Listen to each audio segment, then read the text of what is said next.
What's up, everyone? It's your host, Lovesick Like a Dog. Um, Back at the podcast, the Are We There Yet podcast. Yes, we're so back. Hello, everyone. How are we all doing? It's so good to be here. Hello, Weeb. This is a personal attack on me. Hi, what's This up? is a What's personal up? insult on my What's up? character What's up? and my past. Is it? I thought I was honoring you, but No, I'm kidding. damn. It it it's wild that like I haven't thought about it, but the way you brought it in, I'm like, all right, we're back on the podcast. Let's get. It just like my Yeah. instincts were like fighting. I'm like, don't no, it's not that. I had a fun idea for this episode, and I had to do some cross referencing, some theming with certain materials from the past. Right. Makes sense. Yeah, welcome everyone. Welcome to Are We There Yet? Episode 244. The reboots. The reboot. We go again. Yeah, and we're just gonna be talking about anime. I have my expert with me here, Weeb of Are We There Yet? How are you doing? Doing alright. I just brewed up some tea, so Ooh, what kind? basic ass Lipton Black, nothing fancy. Oh, I don't have a reference for what that tastes like, but I bet it's pretty good. It's just like default tea. I make iced tea because Got it. any iced tea you buy pre-made is just 70% sugar. Mm-hmm. So I just get tea bags, brew it myself, and then chill it. I see. I hope it's doing good for you this morning. I had such a struggle, a terrible struggle waking up today. I didn't see anything from you, and then like maybe an hour and a half ago, it's like, hey, it's rough waking up. I'm like, bruh. Yeah, because I woke up at like, how do I say? I woke up at 7:30 just because like my brain, like my body has basically two wake up cycles. It has wake up early because to compensate for maybe me staying up, and then Right. but if I commit to waking up at that time, then I will I will like collapse around the evening. So I need to take an extra hour or two or three, and in this case, an extra 6 hours because I woke up at 1. Ooh. And it was so it was really difficult. Ugh. It was tough. Yeah. Yeah. It's. I mean, it's why I give people so much shit of like, go to bed. 'Cause Yeah. there's a difference between like I can function with this much sleep, Mhm. and there's another like I can live with this much sleep. It's like Yes. you should be more than just getting by. Yeah. I like, how do I say? My brain's been tricked into like, okay, get ready to be in bed at around 12, but then oh, hygiene, oh, shower, oh, stay up watching a British Standard Time stream, stay up Pokemon TCG. It's the I'm really setting myself up with this. I feel like routine is working against you here. Routine helps a lot of people, and I feel like your routine is Yeah. actively Yeah. hindering you in this. Yeah, I'm inclined to agree. Also, let me address I it. think- Oh, go on. I was gonna say, I think my bedtime routine is like decide to go to bed, brush teeth, done. That's a pretty good one. Yeah. Let's see. Let me address the chat. We got Robins, we got Meister, we got She, Eli, Snickerdoodle, Xandrubert. Welcome everyone to this special podcasting episode. Do you like this graphic I made? Yes, it's it's funny because the person in the middle there's not me. So What? What? No. So it's a funny No. choice. No fucking way. I was like, surely this has to be Weeb. I don't need to No. double check with him. You're fucking kidding me. It was kind of a joke. Oh, 'Cause Cat. we had Oh, you could go on. welcome in Cat. Yeah. Yeah. Also, like 14 people are streaming right now. Yeah. Yeah, it's kind of a joke because we had a friend of ours, a mutual friend of ours, make the art for the podcast. And I always joked, I look nothing like I did in that art. Like, I don't know what reference they were using. It was not me, like, at any point in my life. Yeah, I was So, just like yeah, I was like, I've had a vague description of what Weeb looks like. I surely this plaid fellow is Weeb. no. And the funny part is, all the three of the hosts on that podcast went through some sort of radical physical change during that podcast. Wow. So for me, I started shaving my head and grew out a beard over the course of that podcast.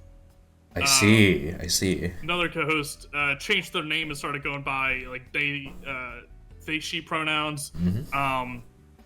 Also occasional head shaver club. And the one there, Tess, fully transitioned. Whoa. Over the course of the podcast. So they started out like that and ended up very different. Whoa. So yeah. So the podcast was a success for y'all. That's amazing. Like financially, not at all. Yeah. Inner like self-actualization, apparently. That's fantastic. That's actually so cool to hear. Okay. Raiders. Okay, let's see. We got Splash. We got Cat. Thank you for raiding Cat. We got Dupe. Thank you for duping Dupe. Got Malform. Thank you for the sub. 11. Right on the cusp of another sub badge for you, Malform. Kyrillus. Thank you for the 12 months, Kyrillus. You're right past the threshold. Thank you very much. That's a happy new sub badge to you. Appreciate it. So yeah, if y'all don't know, would you like to give a little rundown of your prior podcasting, Weeb? A little elaboration on what the hell this all is. Yeah. Sure.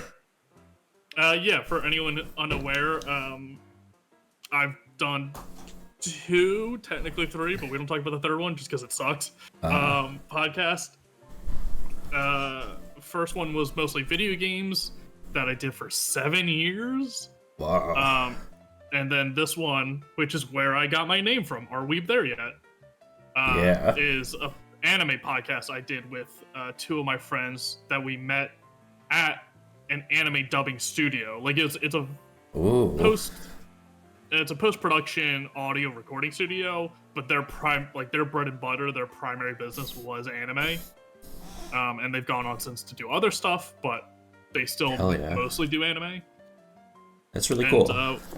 We all met as interns there and have war stories together. 2 of them actually ended up working there and had a real fucking bad time. I was there just for the internship and it dipped, so my memories are like, it's fine because it was short. Yeah.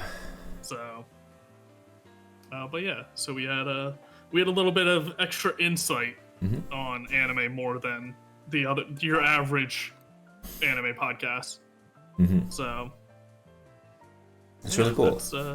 That's what we do. So is Are We There Yet was your last podcast?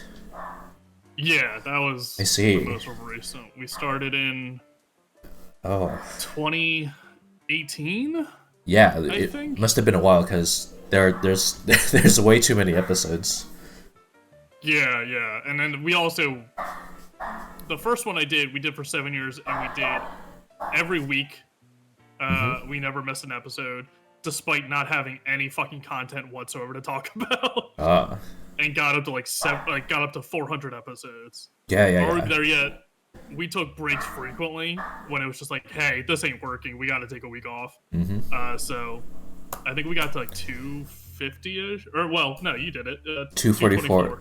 Yeah. 240. Yeah. Like the last one was a Naruto episode, I believe, which is a fantastic way to call it.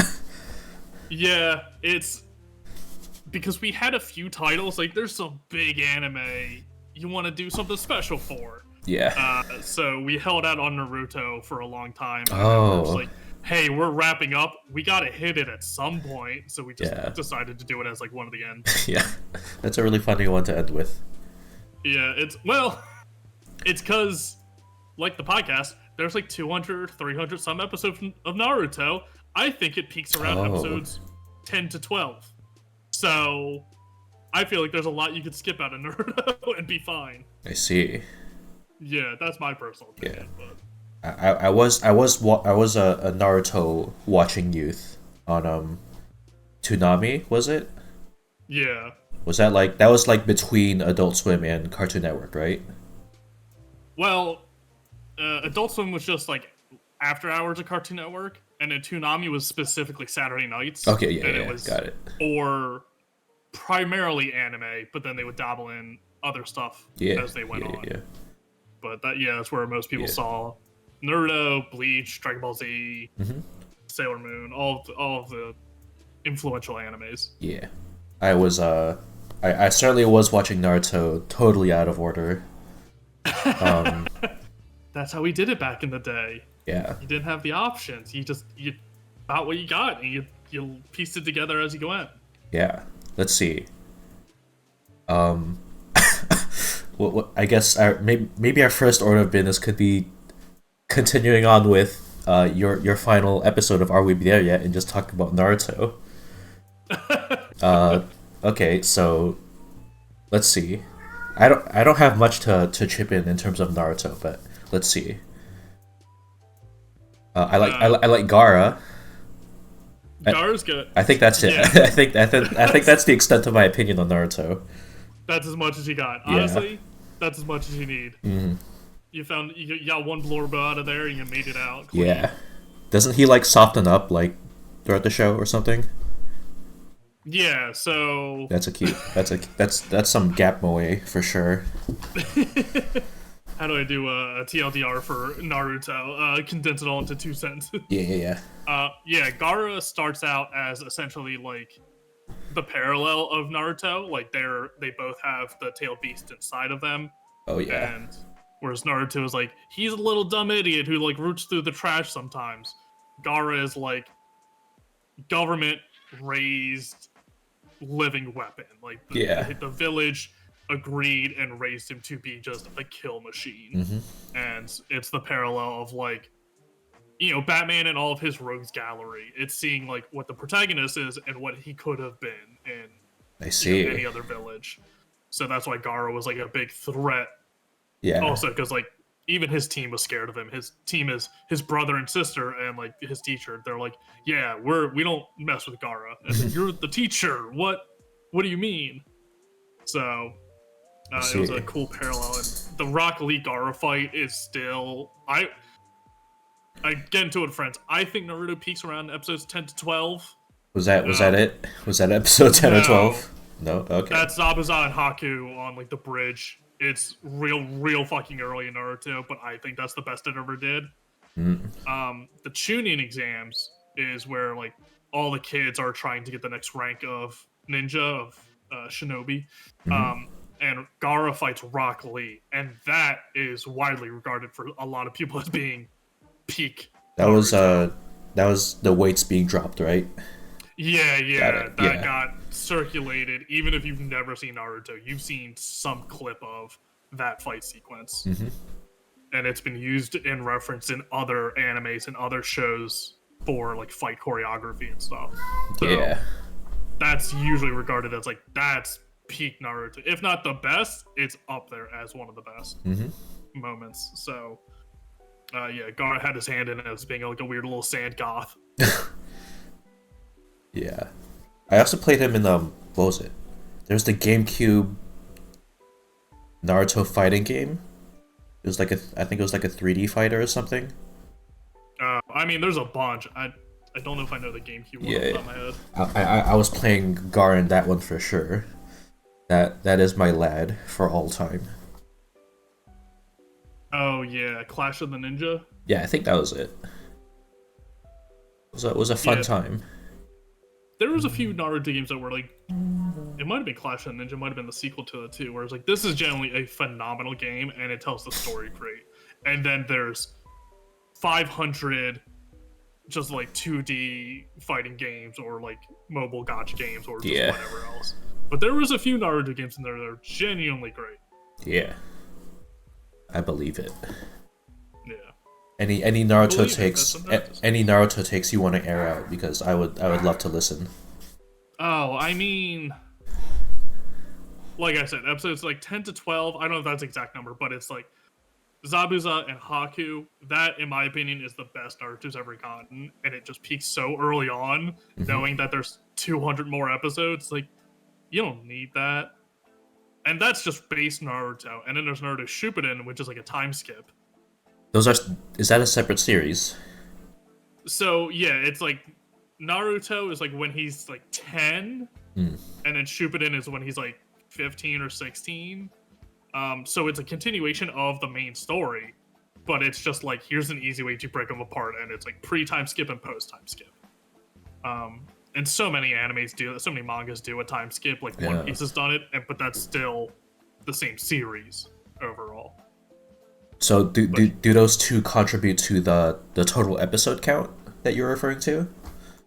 No, it's like 200 of like base Naruto, and then there's like 150 more of Shippuden. Okay, I thought it was 260 in total. Okay, wow. I don't know the exact. I don't know the exact number, but I know it's like upwards of 300 plus combined. Yeah, I never did reckon with the distinction as a child. I was just watching Toonami. I didn't know what was going on. Yeah, if you see like Naruto and Sasuke in like their iconic like orange and blue uniforms, and they look different at any point, that's probably Shippuden. Yeah, because they get new outfits. I remember, what was it? There's an episode where like Sasuke's getting kidnapped, and they have him like fermenting in a giant barrel or something, and they're just running around with him. It's like, no, save my guy! What are they doing with him? Why is he fermenting in there? It was honestly kind of traumatic, because it felt like your buddy was getting kidnapped. You got a Sasuke kimchi going on first. Yeah, it was exactly like that. Yeah. So, Sasuke being kidnapped and leaving the like village where they all grew up is the breaking point of Naruto. Like, that's where like the story kind of stops after he leaves. There's a massive fight between him and Naruto. And again, I don't have the exact numbers, but let's say that's like episode 200. And then there's like 50 more episodes that keep going that literally are just filler, that contribute absolutely nothing to the plot of Naruto overall. And then Shippuden happens. It's like, all right, let's continue back where we were back at episode 200. Yeah. They're pickling him. They're pickling my boy. Yeah. It was. I think he was like, something was getting, some kind of substance was getting stuffed in the jar they were keeping him in. They were like actually doing like a pickling technique on him or something. It's like, yeah, he gets. How much do I want to go into Naruto lore right now? I invite it entirely. Basically, a big bad guy like kidnaps Sasuke and like whispers dark secrets in his ears of like, "Hey, if you ditch the village and join me, I can teach you what real power is." And then he gets convinced.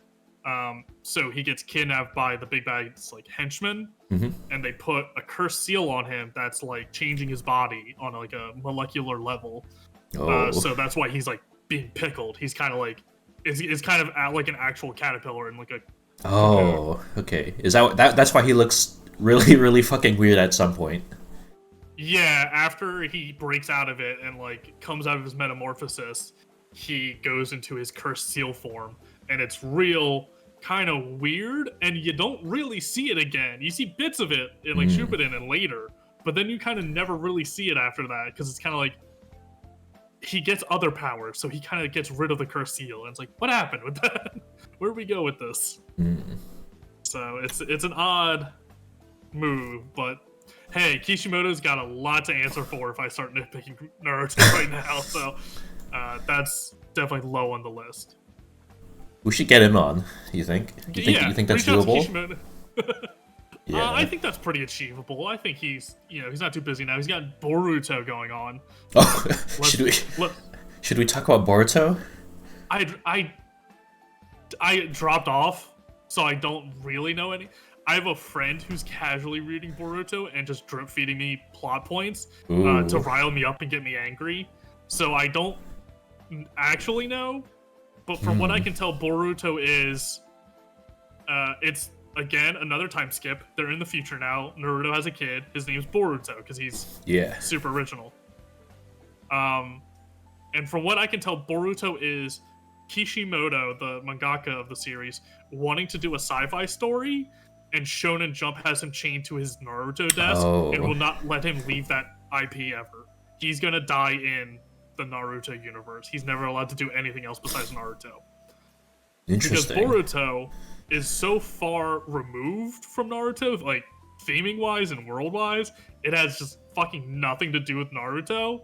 And it's Huh. like aliens and robots and dinosaurs, and it's like, what's happening?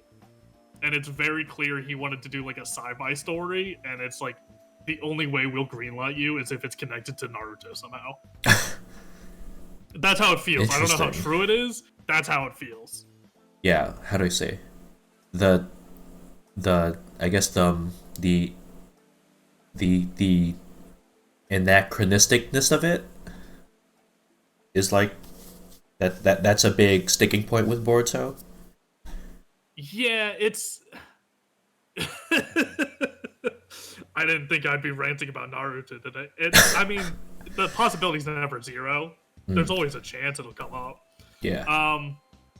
Naruto basically ends with like, hey, it ends with any good anime and like a JRPG ends. We're gonna defeat God, and then Boruto starts off like, hey, remember God?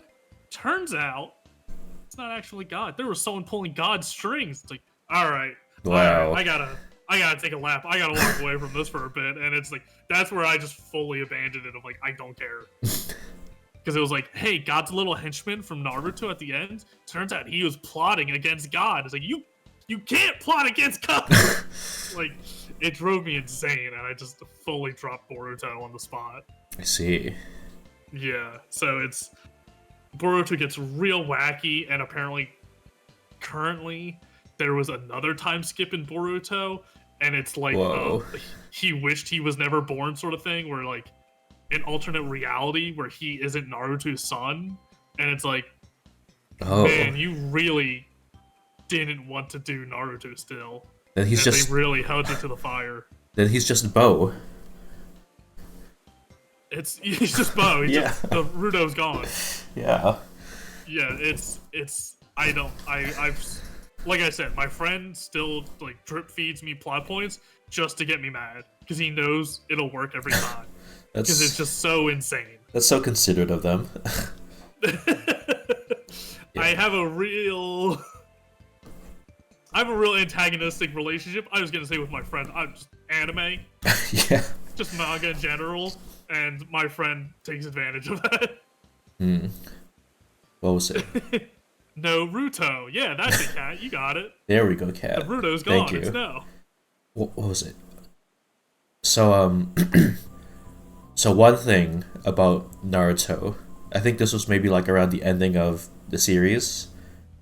I just saw a screenshot from like one of the last episodes, and it's like Naruto. He's at a desk, and there's a laptop on his desk, and I was blown away. I didn't know they had laptops in that world.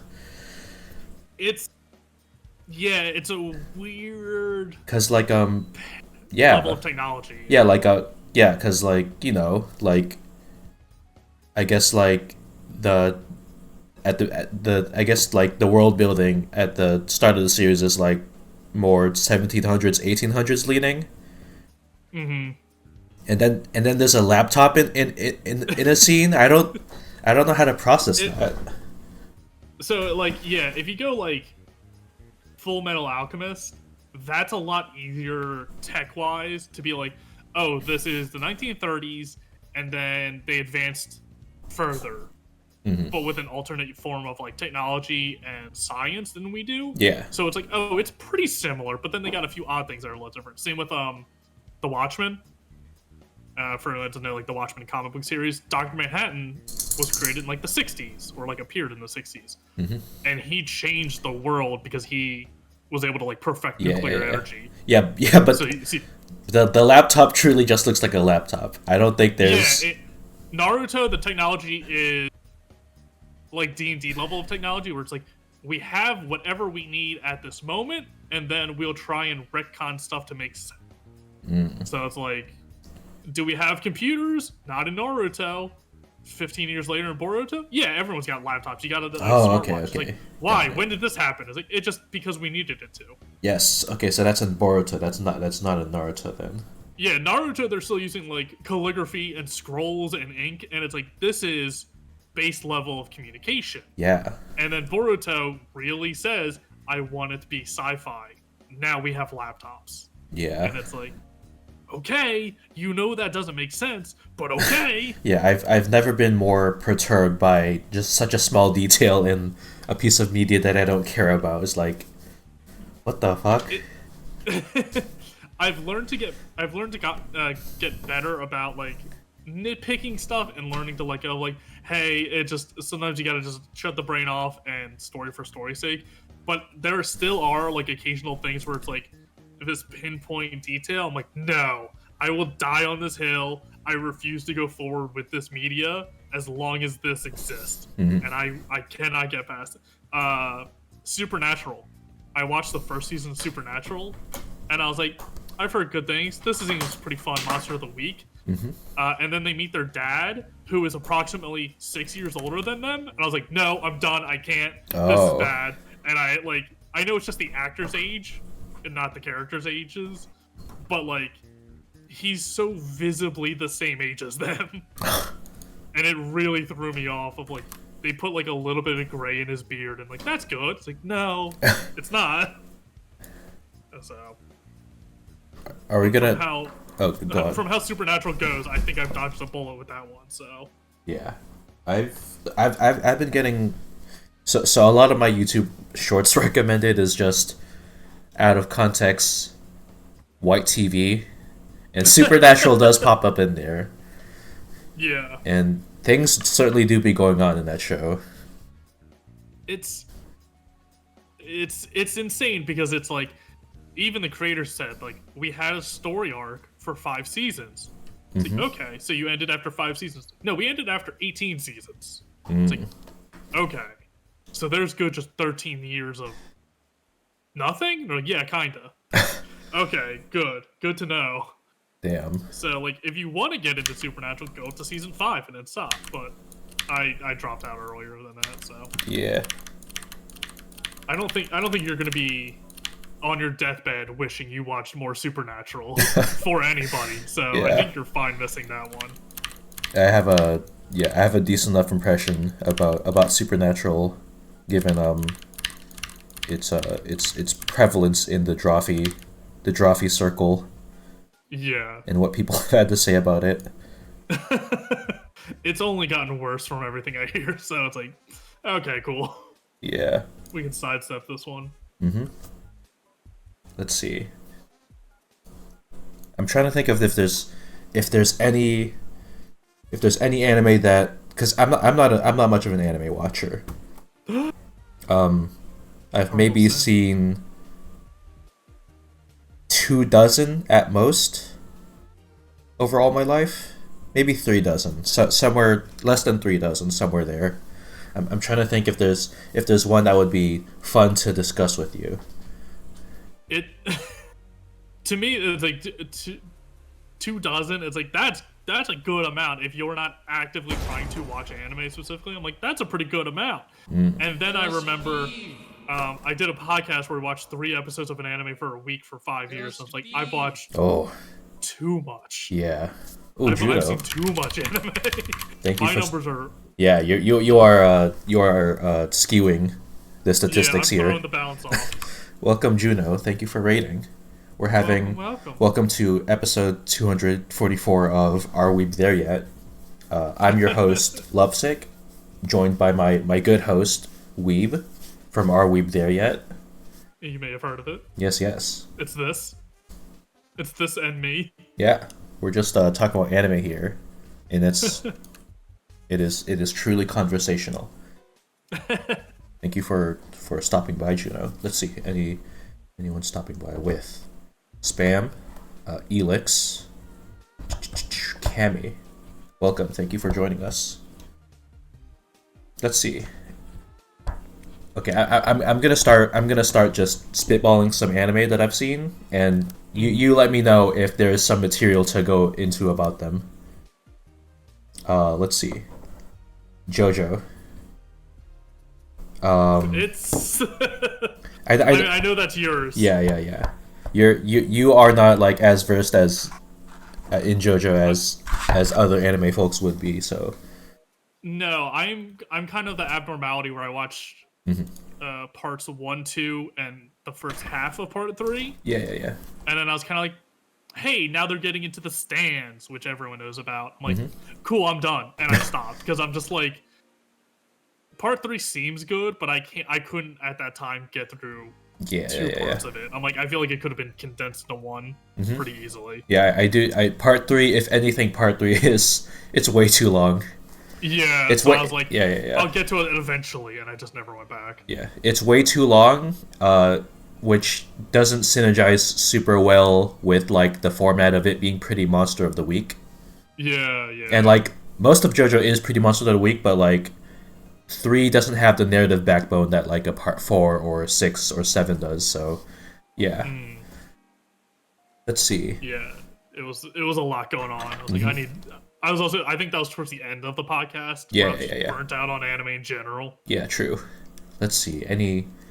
I watched Sergeant Frog as a youth. Any Sergeant Frog opinions? No, that's one that's kind of missed my purview. I know of it, Got it. but I've never really watched it. It seems real silly, just little guys on an adventure, which is always a great Basically, formula. I thought that one was pretty fun.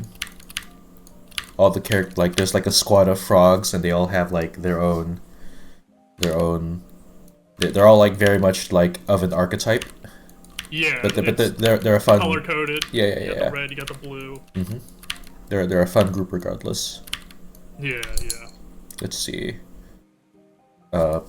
That's one I would see at like conventions or Suncoast videos. Like, what the hell is this? Because like, Toonami never played it, or at least not when I was watching.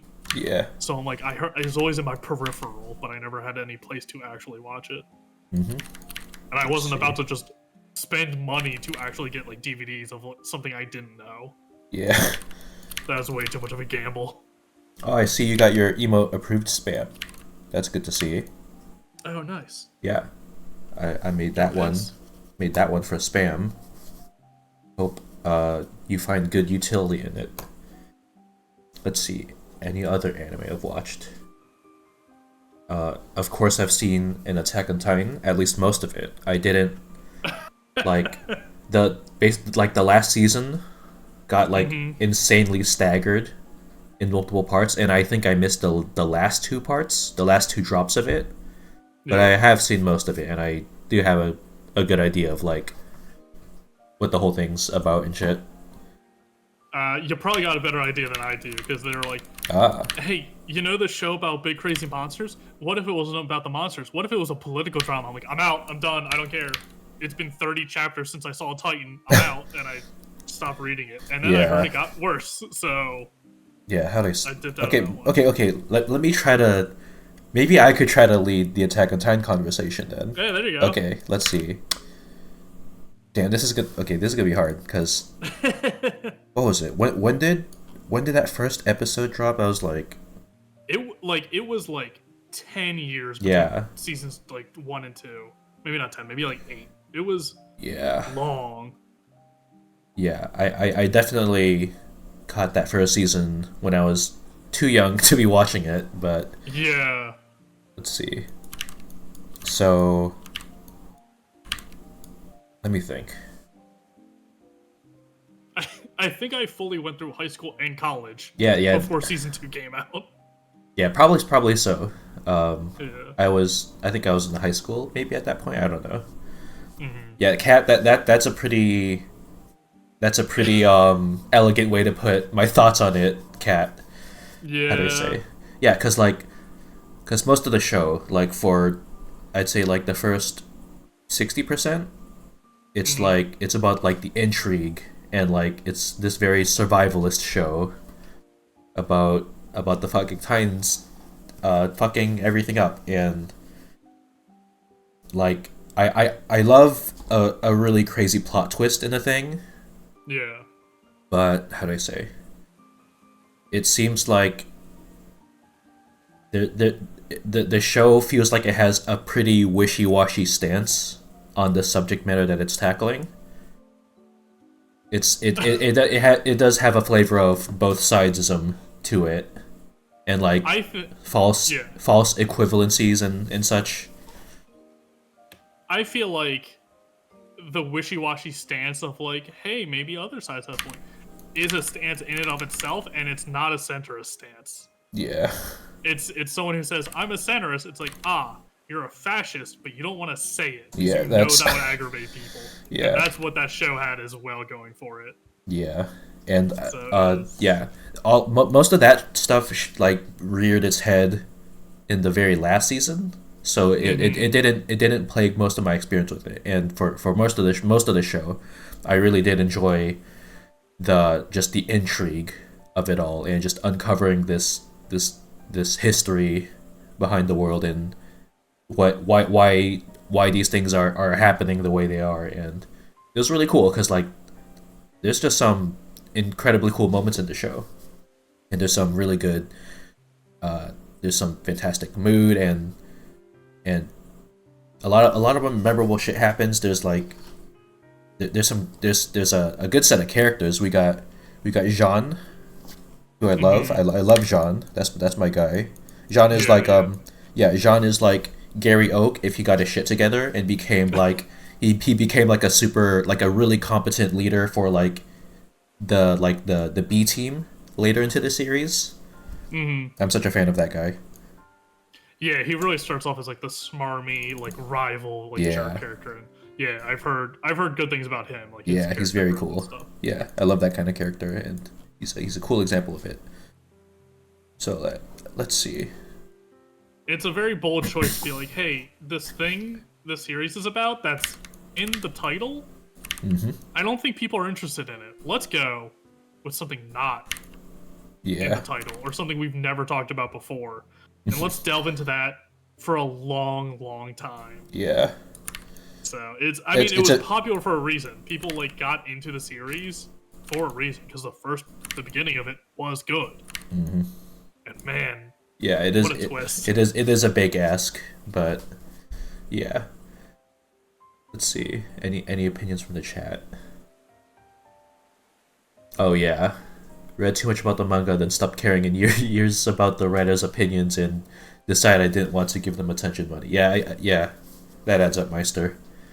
Yeah, I've had friends who were like, it has a special place for them, like nostalgia, and they met friends through it, and community, and they got into hobbies through it, and this and that, and they're like, I can't deny their bias with like they can't deny their bias with the series. Like they've admitted they can't be objective with it, but they're like, I will also never spend money or give that man money ever again in my life. And it's Yeah, like, that's fair. That's fair. yeah, and some of it does. Some of those, I guess, leanings do show itself in the show, like, and I guess the problem with it is that most of it is relegated to that last season, because for everything before that is just a big old mystery. It's like Yeah. yeah, it's like you don't have the facts that you're working with yet that lead the groundwork for that last season. Yeah, it's kind of like almost stalling of like, I know this is going to divide people. I know Yeah. it's going to be divisive. Let's hold out as long as I can. And it's like, as soon as he revealed it, it's like, yeah, you're right. That was divisive. Yeah, And there's a reason for it. yeah. let's see. I'm trying to, cause yeah, unfortunately, I didn't finish the show. Just I guess my interest wasn't retained with how that last how that whole last segment went. It's. Are you fine with just spoilers? Oh yeah. I didn't get too into it, so I don't know everything. Yeah. Chat. I mean, spoiler warning, perhaps. But you're listening to an anime podcast. Yeah. Expect anime to be spoiled for you. Yeah. I just know with the like walled city that the whole story takes place in, they find out it's Australia. They find out the island they're on is separate from the rest of the world that has advanced dramatically. Yeah. And for anyone who doesn't know, that's just the plot of The Village, an M. Night Shyamalan movie. That's not great. So the fact that was like a major twist is like, that wasn't good the first time that twist happens. So it's like, when I heard that, I'm like, cool, I'm glad I checked out. Yeah. I would have been so mad because a running joke for anyone who doesn't know, running joke with me is I hate Bleach. Mostly because what? What? I made a tier 2 emote just calling out Bleach as a bad anime? What? Mostly because the sunk cost fallacy. Because I kept hearing Bleach is ending soon. I'm like, well, I put this much time into it. Let me see how it ends. And then it didn't end it kept not ending. And then by the time it did end, I was furious by what the ending was. And I'm still not great at it. I still sunk a ton of time into Hunter x Hunter, and I don't like Hunter x Hunter. But I'm getting better at cutting my losses. And Attack on Titan was one of those where I'm just like, hey, I see where this could potentially be going. I'm not doing this again. And I dipped out, and I'm glad I did. Bleach is done, right? just to make sure. Yes. There's always the threat of more, but it is done.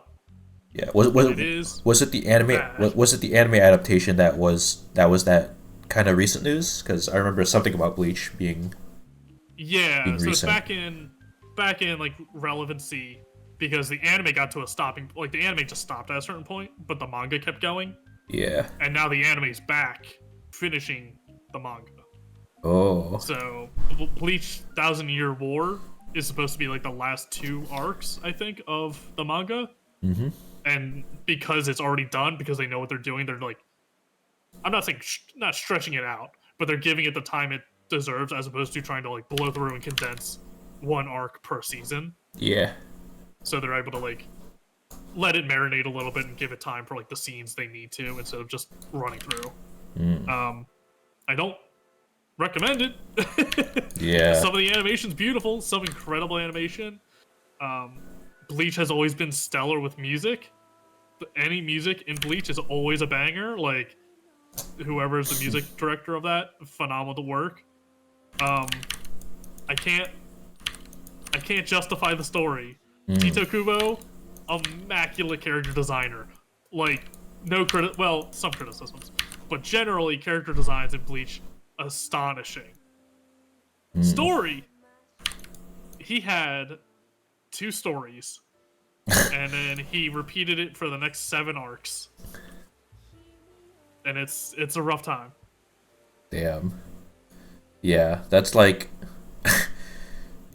I guess the thing with me, and I guess a lot of people, is that like shows can't just be a sensory experience for some of us. Because there's a lot of shows out there that are like audiovisual spectacles. But if there's like another component to it that is also supposed to be of substance, that is underperforming, usually the story or the writing, that does hurt it so badly. Yeah, I've had this with Demon Slayer and Haikyuu, both series I adore. I love them. But for the manga, I had a lot of trouble with like very very movement heavy sequences. A lot of the fights or a lot of like the volleyball games Mm-hmm. where there's a lot of movement, Yeah. and it's hard to do that through still images. Oh yeah. It's hard to communicate. So like Haikyuu will have like a character in multiple places in the shot, so it looks like there's like clones of them to indicate like movement and stuff. Yeah. Yeah. Demon Slayer just like broad sweeping stuff, and you see the full arc of the swords and like the full, it's like curving like an S and stuff. And it's incredibly well done, like undeniable masters of their craft. But for me as a reader, some of that movement was hard to translate through manga, and seeing it animated in the anime is gorgeous. I always recommend. Ooh. Even my friends who are like, I prefer reading it in my own pace, and I prefer like the manga, and I'm like, I understand. Definitely check out the anime versions though, because they captivate so much better. I won't spoil for people because it's still like relatively new and some people are still seeing it. But the Haikyuu movie did an animated sequence that I don't think was in the manga, but did an animated sequence that truly could not work in the manga. Like it could only exist animated, and the fact that they did what they did animated is so beautiful, it's to the point of revulsion. It's like, I don't know how they did that. That's disgusting. Like, how did they achieve this through animation? And it's insane. It's all inspiring. So I can't recommend the movie enough for anyone who likes Haikyuu. It's one of the sequences at the end of the movie, if you know, you know, is just phenomenal. Ooh, I've heard good about that movie, and that show in general. Haikyuu is one that I didn't care for at first because I'm pasty and an indoor kid and brittle. Yeah. So I wasn't a sports guy. And then I just got into Haikyuu of like, hey, I need something to put on in the background. I need something to kill time. And I've heard this one's good. It's been hyped up. Let me see what all the hype's about. And it's become one of my favorite of all time. Like I'd be denying. I don't know if you ask me what's your favorite anime series of all time or like manga, it wouldn't be the first one that pops in my head, but it's the only anime I've rewatched 6 times now, all the way through. Whoa. Because it's just such a good comfort anime. Damn. That is a big sell. Yeah, and I highly recommend the English dub. I know some people are averse to subs and dubs. That's a whole argument I won't drag us into. I highly recommend the English dub because they have some unique voice actors in there that you don't hear in every other show. It's not just 5 versions of Steve Bloom. So that's very refreshing. They all have actually unique voices that make them really discernible. Yeah. But also the localization is very well done. They sound like dumb high school boys because they're dumb high school boys. And the localizing of that is extremely well done. They don't just sound like Japanese men talking in an office like some high school animes do, where it's like, ooh, they sound like adults and it's weird and stagnant. This is like, they're dumb idiots, and it's so endearing. So I highly recommend both the series and the dub. Hell yeah. My anime backlog doesn't exist, as in, I'm not, I don't have any intentions of actively watching anything, but yeah. I mean, that one's on the table if ever. If you ever want to be inspired, if you're like, if you got the writers, or if you got any creative block, if you're burned out artistically, you need just inspiration. Like break glass in case of burnout, and it's Haikyuu is in there. Yeah.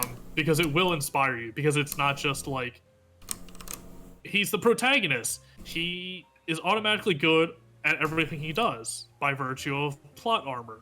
It's like, no, you see all of the boys in that show working their ass off. And some of them work their ass off and still aren't good. But they do the thing they need to do for the team. Hell yeah. And it's just like, ooh. And it's very inspirational. In realistic terms, like, it's not like, if you believe in friends hard enough, you'll save the world. It's like, no. Like, if you work your ass off, you might win the game.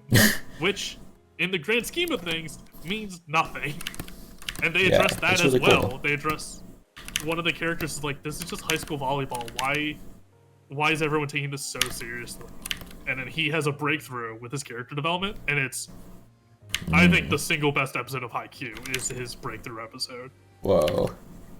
I think that episode captures everything that's good about Haikyuu in one contained episode, and it's hard to recommend that one because it's like season 4, so it's like way Yeah. in there. But if it's just like, hey, you don't need to know that this guy's father and he's fighting this big bad evil guy and he got his powers from a dragon, yada yada. It's like, no. Oh, I thought you were describing the show for real there. No. The plot of Haikyuu is easy to just jump into because it's like, hey, they're just playing a game against another school.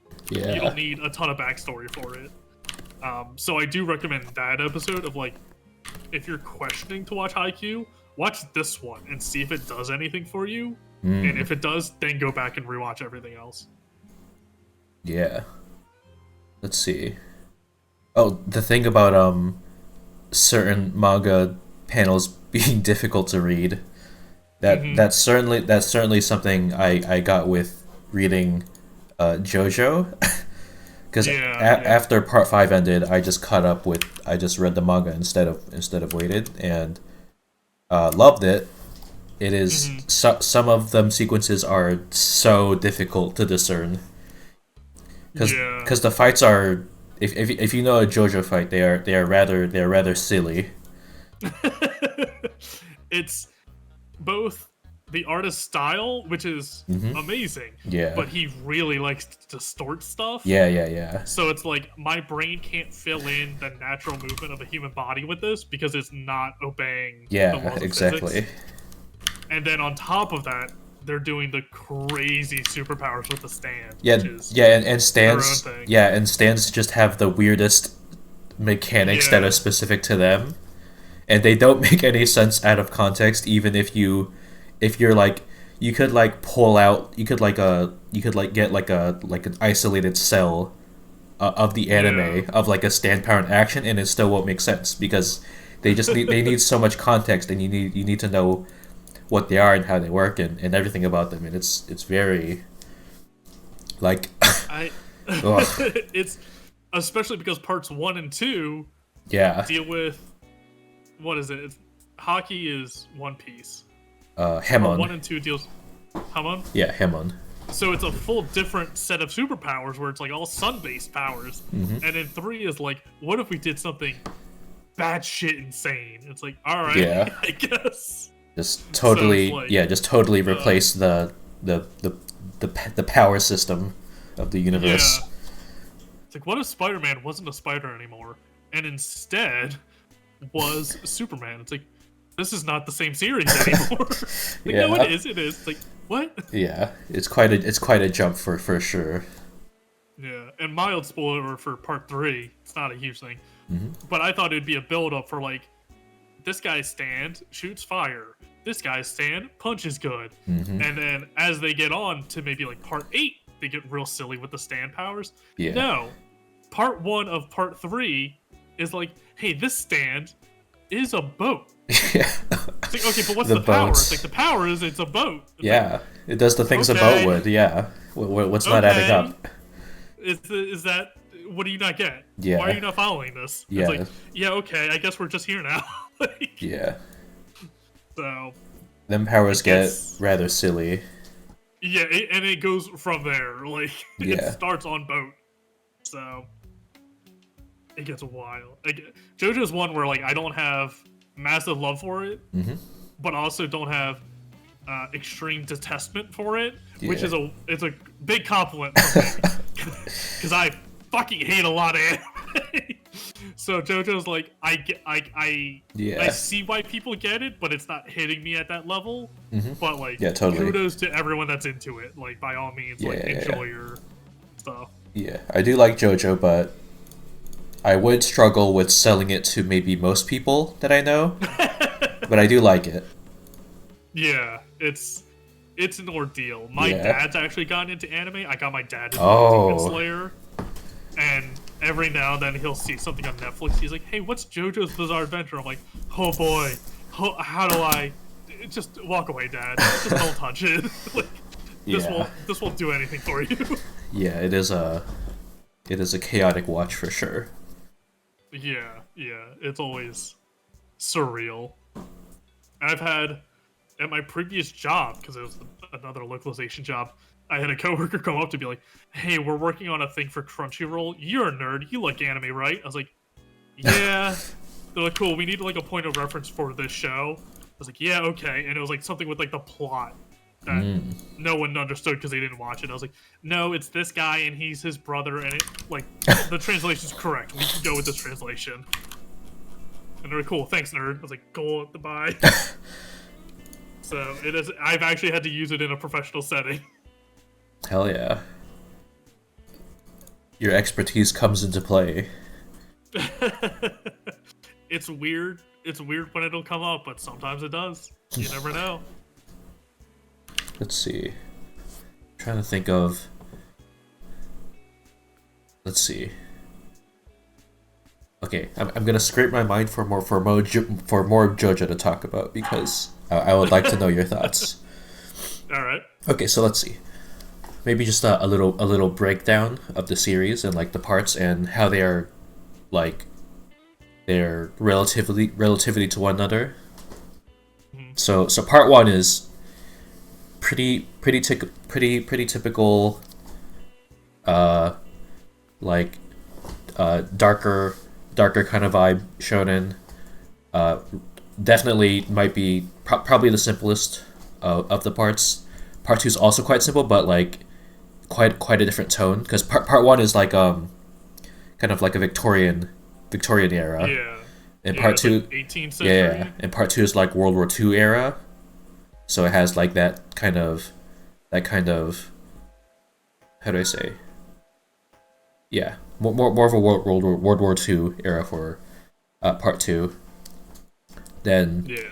part three is like, I guess part three is kind of is like a 70s vibe. I think that's what part three is going for, is that it's a 70s vibe, which is suitable since that's when the stands come in, and most of the stands are named after 70s, 80s bands and musicians. That's a little peek behind the curtain I give because the one place I interned at dubbed JoJo.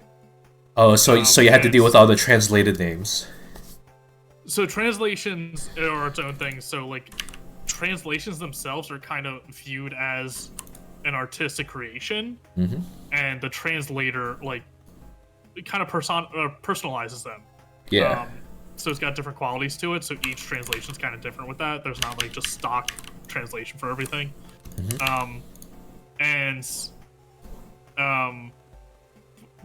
So that's why some people might, because some people were talking about like Dragon Ball Z in Arabic and stuff.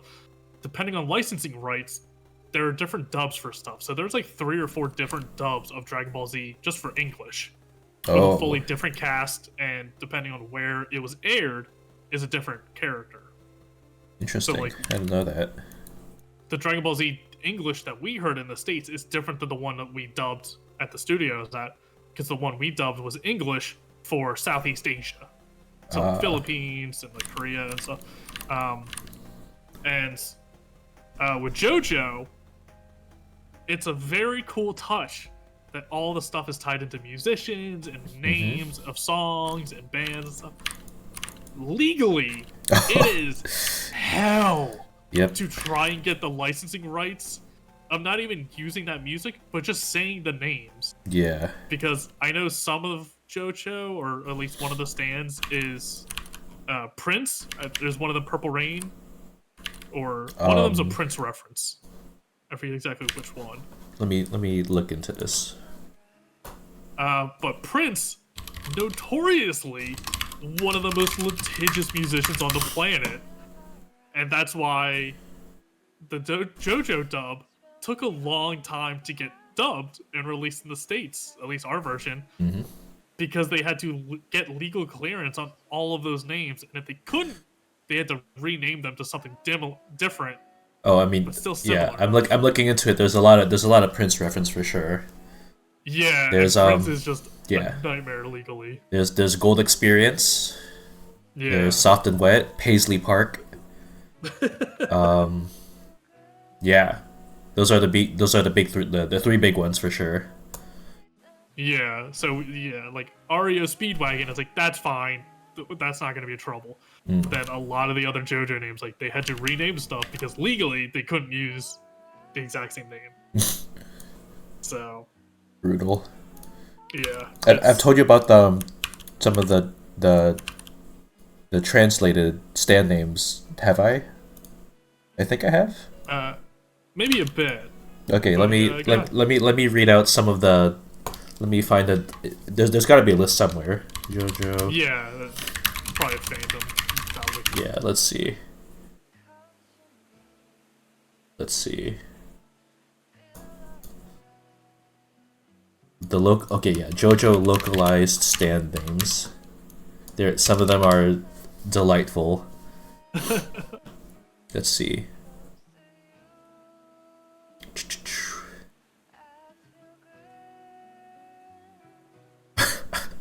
Steely Dan, changed to Dan of Steel.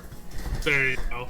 Let's see. Oh, Cat has one. Bad Company being called Worst company, yeah, worst company, yes. Yeah. Worst company is that's a very funny one. Worst company is like is basically like a toy soldier kit that actually deals deals real damage.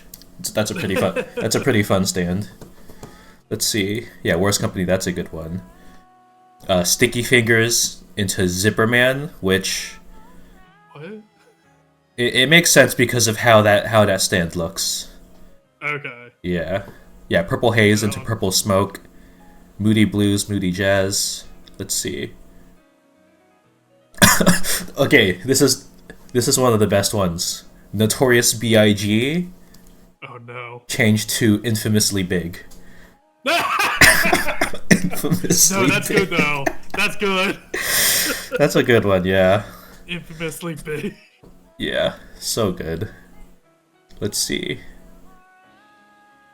Ba, ba, Yeah, ba. I've had the unfortunate pleasure of being on the internet long enough where I see a lot of weebs on forums of like complaining about this or that, and it's like having Yeah, been behind the scenes sometimes, it's like you can't complain about this. yeah, There's so much you don't understand. You can't just complain about yeah. this. You have the intel. Yeah, because You are knowing.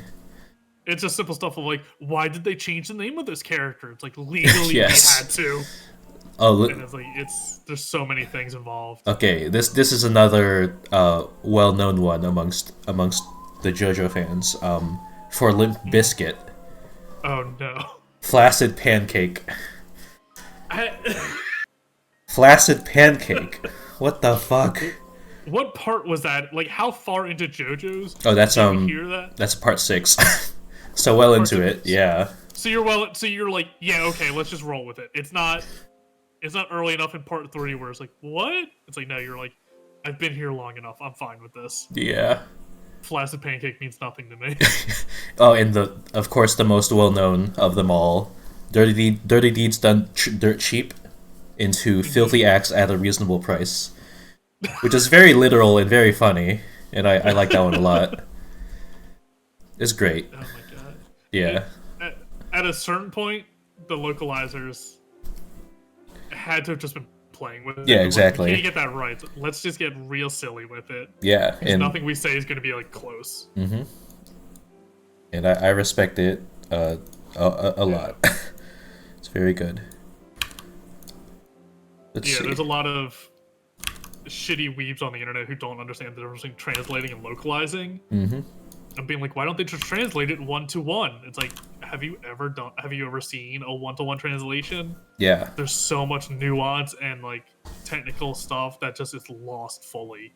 What do you mean? You need localization. What do you mean spoken language isn't the same always? Everywhere. Yeah. We've had so many times where it's like, this word doesn't exist in this other language. What do we translate it as? And that's how you get the weird approximation of stuff. Yeah. Which becomes words in themselves sometimes, and that's fun.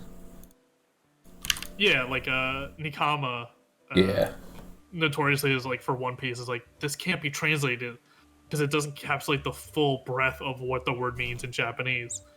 And I think for some of the One Piece dubs are like, fine, we won't translate it, but Oh, it's going to be all in English, and then there's going to be just like a weird Japanese word in the middle of it now.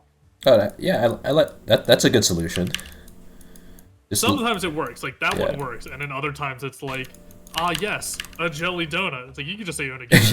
yes, exactly. Like you don't. That's fine. Yeah. They gotta play to their demographic of children that don't know what an onigiri is, but do know what a jelly donut is. Yeah. Well, especially now with the internet, like it's so much easier to be just like, look it up, kids. Yeah, Like, yeah. we'll say onigiri. Very true. You can just look it up. Yeah. What you should have been working at the Pokemon dubbing studio then. I wish I could have. I was 6. But yeah, there's some stuff that's great, and there's other times where it's like our hands are tied. We can only do so much with this. Yeah. So I'm putting this artwork together for today's episode. you just bring out the mics and hold me back. Hold me back from my hot takes that will just devolve into 4 hours. Yeah. Let's see. Okay. Okay. I'm gonna continue my JoJo tangent, and you ask me about anything you want. Okay. What is the trend of a dog dying in every JoJo part? Why is that a thing? I can try to give you a succinct answer. It's not going to add up with how severe they get. Because they do get severe.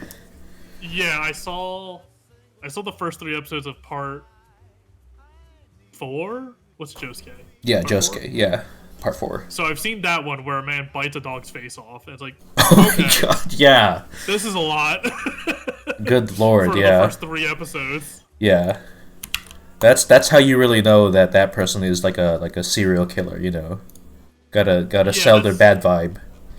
That's kind of what I've heard is like Yeah. why they do it to really. It's like there's other ways to prove Yeah. someone's bad besides killing a dog. Yeah, the easy answer is just that it's shorthand. Shorthand Yeah. for bad guy, but that wasn't even like a major bad guy. That was the tutorial boss. Yeah, he carries over between like 1 or 2 episodes. Yeah. But yeah, he's kind of like, and we're done. And then he turns Like, yeah, and, okay. then he turns into a rock. It's like That's did a person with this little weight over the season need to do that to a dog? yeah, it's Yeah, it's really something. and especially going from like parts 1 and 2, and then jumping to part 4 where it's like we turned them into a rock. It's like, okay, I guess stands are wild. Yeah. It's so crazy. Yeah. But it's also like it's one of those shows where I'm like, even though I'm not actively involved, I'm glad it exists. I'm glad it's out there and making the world a little weird. Yeah, it certainly is. Yes. Let's see. So part 4. So you've only seen up to the middle of part 3. Yeah, I did parts Got it. 1, 2, and 3, Yeah. halfway through 3, and then like the first 3 episodes of part 4. Yeah. So I guess part 3 is kind of like an Odyssey vibe, like traveling the world. Basically, they're basically speedrunning their way to Egypt to beat Dio's ass. It's a very simple. Yeah. It's an incredibly simple trajectory for the story. But then after that is when it starts to really, like the narrative starts to really become its own thing. Because part 4 is like such a tremendous step up from all the other parts before it. Because part 4 is like all scoped in on this little town in Japan. Like Yeah. it's not like this grand, like They did the globe-trotting Yeah. grand adventure with part 3, and they're like, let's Yeah, bring yeah. it in. Yeah, and part 4 is just such a huge departure. Like in terms of that, but also like in terms of tonality. And like part ones to three are like much more traditionally masculine, and part four is like so much more fluid and much lighter in a really good way. And it works especially well because of how atrocious the villain of part four is. Because do you know about the villain of part four? Because they're like probably one of the most beloved manga villain ever. I'm pretty sure. Kira? Yeah, Kira. Yeah, Kira. Yeah, yeah. So Kira's a really cool villain because, like, the whole, how do I say, like the whole part, the whole the build up leading up to Kira becoming involved is just about like you getting to know these characters and like them doing their things and becoming familiar with this little town. Yeah. And Kira comes in and like he has a very he has a very he establishes himself in like a very deceptive way, but in a way that he's like a fixture in this town. Like he's like he's there. Nobody knows he's there though. Nobody knows who he is. He is living the most ordinary life that he can, except that he indulges himself to like, how do I say, like hit the normalcy that he has as a front, which isn't really a front because he, like, aside from his horrendous vices, that is the kind of person he is. But like aside from that very the very typical salaryman he's an atrocious lad who is kind of solipsistic, if that so if does do you know that term? No. So being solipsistic, or like having or like solipsism, is basically the term for believing that you are the only thing that is real. Okay. Yeah. And so for Kira, it's like he is the only person whose existence he is concerned with, and because of that he is like very forward with living out his very ordinary yet also very hedonistic lifestyle of just killing people and taking their hands, literally taking their hands, and being weird about it. So yeah, that's his thing. Yeah. So yeah. I was gonna say he's a hand guy, but I mean, I guess so am I. you gotta fucking watch out. You're right. You're right on the couch over there. You're setting yourself up. So Kira is like he sticks out so severely from the rest of part 4 because he is just this reclusive salaryman, living, like, striving to live the most ordinary, the most like consistent, the most like methodically perfect life he can by just being normal. Right. And yeah, he's such a good villain because like all the other characters are just absolute fucking weirdos, and like every other character is so integral to like the DNA of the setting, and the setting is just has this very jovial, whimsical, like unusual strangeness to it, and Kira is like the antithesis to all of that. He's the corporate merger coming down on Yeah. a good boy summer. Yeah, exactly, and it's a really, he's a very good villain because of that. Like people gush about him all the time, like great villain. So yeah, part 4 is very good. I've seen him a ton. I never fully understand his deal, but I just assume that with JoJo, of like, it's hard to just one sentence summary anything in JoJo. Yeah, for sure. Let's see. And like there's a part in like the big turning point in the middle of the series is when there's like in the first half you're introduced to a character whose stand can like basically change how your body looks. And in the middle of part 4 is when like they single out Kira, he's like on death's door. He's like beat up to hell, but and then he figures out his trump card, and his trump card is, oh, there's this person. They can completely transform how I look. I can and basically the ending to this to the first half of the series is Kira forcing this character to transform his face, his entire body, his entire identity, and then he kills that stand user. He kills that character that was cemented in that first half, and then it's a wild goose chase all over again, because now they're trying to figure out an entirely different person, because he's basically stolen the body and life of another person, and it's very cool. Interesting. Yeah, and then they're basically doubling down on the detective work, and then Kira is living as he's living as this married guy whose wife is like very unfulfilled by everything going on in their family, and it's a pretty funny dynamic, because like Kira's like forced into this situation where he has to be a different type of normal guy, a family person. it's very interesting. Are you telling me this is Family Guy? This is Family. Yeah, this is Family Guy. Okay. Yeah.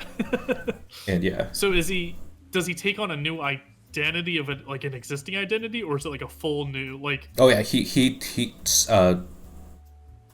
basically on his way, like, so the woman who stand transforms physical appearances. Yeah. Kira basically drags, like, he basically is making a mad dash there, and he just drags a random civilian into the booth with him, and then forces her to do that swap. So she just it's an existing idea, like identity. Yeah, so she just steals this person's identity, and yeah, really cool. I'm thinking this Kira guy might not be a great guy. Yeah. That's kind of suck. That's the takeaway I had at this point in the series. Yeah, it's like what, like, whoa, like, identity theft is kind of serious, dude. We gotta crack down on this. Yeah. We can't keep letting him get away with it. Yeah, and it's That's cool. Interesting. Yeah, and go on. I was gonna say, it's interesting because it sounds like something they tried to do in Heroes, but failed so bad at. So it's cool to hear a series that was able to in pull Heroes. Yeah. I don't think I know this. Heroes was an NBC show back in, God, I want to say maybe like 2008 or so. Very popular for a while. It was like kind of riding the cusp of like the superhero stuff, like Spider-Man and the early X-Men. And it was good for a hot minute, and then the Hollywood writer's strike happened. And I don't blame them. Writers get to pay, like, absolutely siding with the writers on this. Mm-hmm. But you saw the quality of writing drop drastically in Heroes because of that. I see. Because they got, like, scabs to try and continue the show while the writers were on strike. Oh. Long story short, a bunch of people have superpowers. One of them becomes a serial killer. And one of the last seasons, they do this horrible idea of, like, we knocked out the serial killer. He's actually our long-lost brother. What? But our other brother he killed and stole his powers of was a politician, and we need him to still be in the public eye. So the serial killer stole someone else's powers where he could shapeshift. So what if, while he's unconscious, we did telepathy to rewrite his brain and replace all of his memories with the other brother's memories to make him think he is that brother. And then when his brain thinks he's that brother, it starts shapeshifting into that brother to take his identity. Unknown to the guy, like to the serial killer, that it's all happening to. Whoa. And it's like, holy crap, this is stupid. Like, it could have maybe been cool, but the way they did it was just so bad. So it's like, wait, this sucks actually.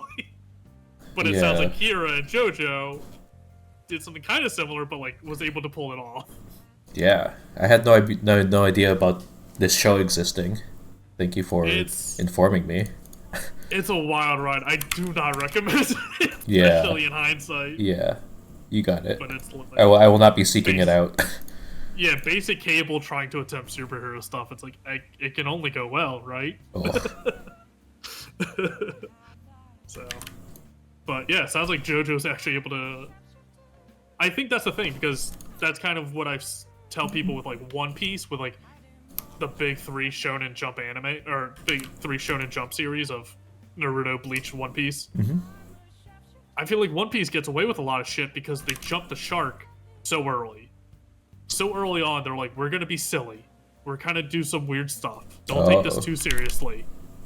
And I feel like JoJo kind of does something similar, where it's like, stands. It's like, hey, we're gonna get kind of dumb. Just join us on this ride. And by doing that, they give themselves leeway to do other stuff further in that would be insane in any other series, but now actually works. Yeah. They set that tone early on. Yeah, I do agree with. I do think that's a correct assessment of JoJo's whole deal in its success. Yeah, which I mean, hey, great. I don't know the mangaka's name, but like great on him for establishing that so early. Of like, hey, we're gonna get kind of weird with it. Just come along, trust me, and we're gonna get weird. Yeah. Let's see. Oh, I didn't even get into any of them stand powers. So part 4 has like part 4 is when they start really like tying their stand powers to their characters, because in part 3 they're kind of just superpowers that are like mix and matched. Yeah. In part 4 they're very much like suitable for their character. Like Josuke, his thing is that things that he touches he can either heal or return to a previous state. Right. And that obviously counters Kira's power, which is anything he touches he can detonate by doing a button in his hand motion. Oh, okay. So yeah, and when Kira blows something up, there is zero trace of it. It just evaporates basically. Oh, okay. So it's not like a stain on the ground. It's just like rot out of history. Yeah, basically, yeah. Explodes into nothingness. Jeez. Ooh, welcome, Dorcas. We sure are, yes. Welcome to JoJo in our blood. Yeah. Did y'all ever do a JoJo episode for our weeb there yet? Yes, I think we looked into. Ooh. I think we did JoJo's part. Actually, let me see it. We had a document still. Ooh. I know we did part 4. That's where we just jumped in. We're like, Oh, screw hell yeah. it. Like, we're not gonna get into 3. That's a whole thing. So let's just. Diamond is Unbreakable. That's part 4, right? Mm-hmm. And let me do a quick. And that's why Diamond is unbreakable. Because he just be restoring things to their prior states. Yeah. Yeah, it looks like we just did part 4. We didn't get into the rest. But then I went back and watched on my own. Yeah. So.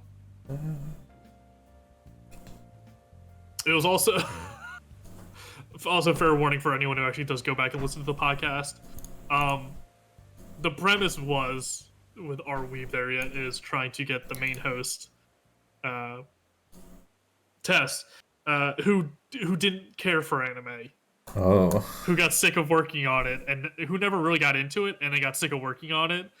And she's like, let me see if there's an anime out there that's actually good enough for a watch. The answer's no. The answer was no. After 243 episodes, it was a big no, huh? Honestly, after probably like 20 episodes, the answer was no, and we're just like, hey, let's just keep going. So it was very early on. But I warn people for that, because for anyone who's deeply emotionally invested in a show and doesn't like hearing criticism of it, maybe don't listen to that episode. Oh, yeah. Because like some of us tear stuff apart. Some valid, some unvalid, Yeah. Thank you for raiding Ale. Thank you, thank you. So many raids today. My goodness. I'm gonna go turn on the light because it's Oh, pitch yeah. black in my apartment right now. So give me a second. Yeah, please do. Welcome, Ale. How was your stream over there? Welcome, Astral, Schnoo, and Sage, and Johanna. Oh, I guess Thank I you for closed my tab. the 6 months, Joanna. Appreciate it a lot. That is the second sub badge that you've hit. Well done. Pretty good one. Congrats. Yeah. You've earned it. And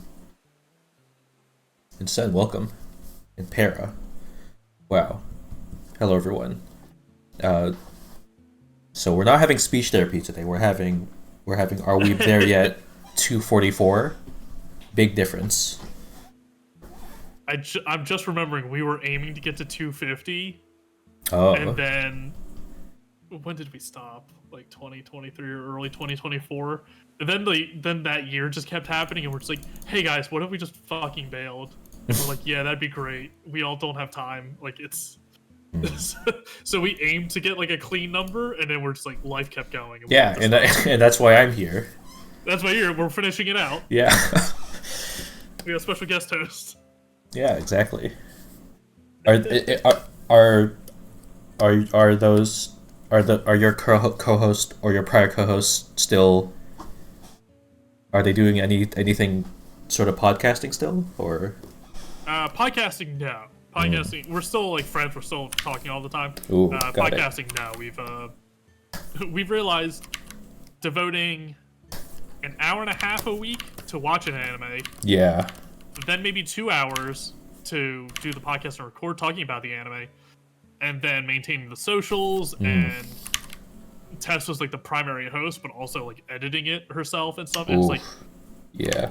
anytime we had to take a break and missed a week, we're just like, man, we got a lot of free time now. And then we just kept taking breaks, and then we're like, hey, what if we just stopped? Yeah. And it was a very like I loved doing it. It was fun the whole time.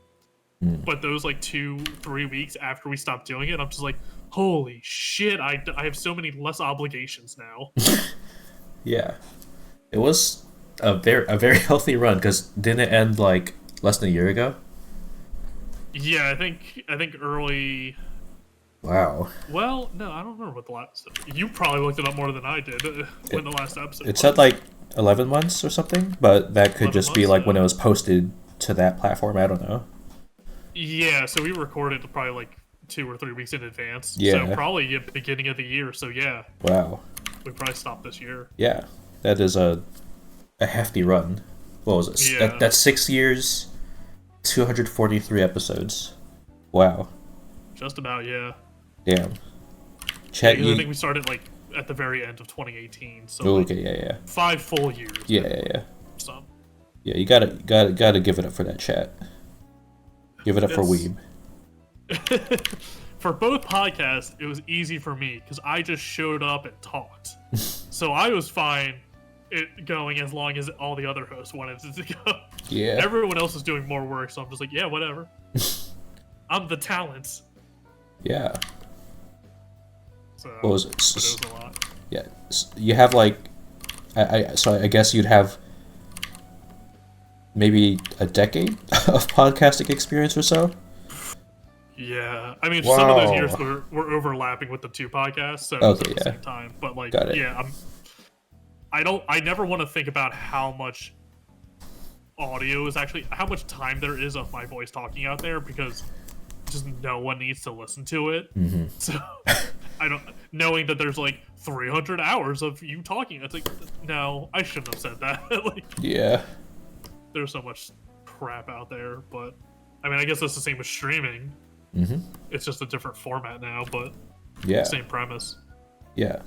I should say your whole streaming or your whole podcasting endeavors, I think I have paid up, because you're a very good conversationalist.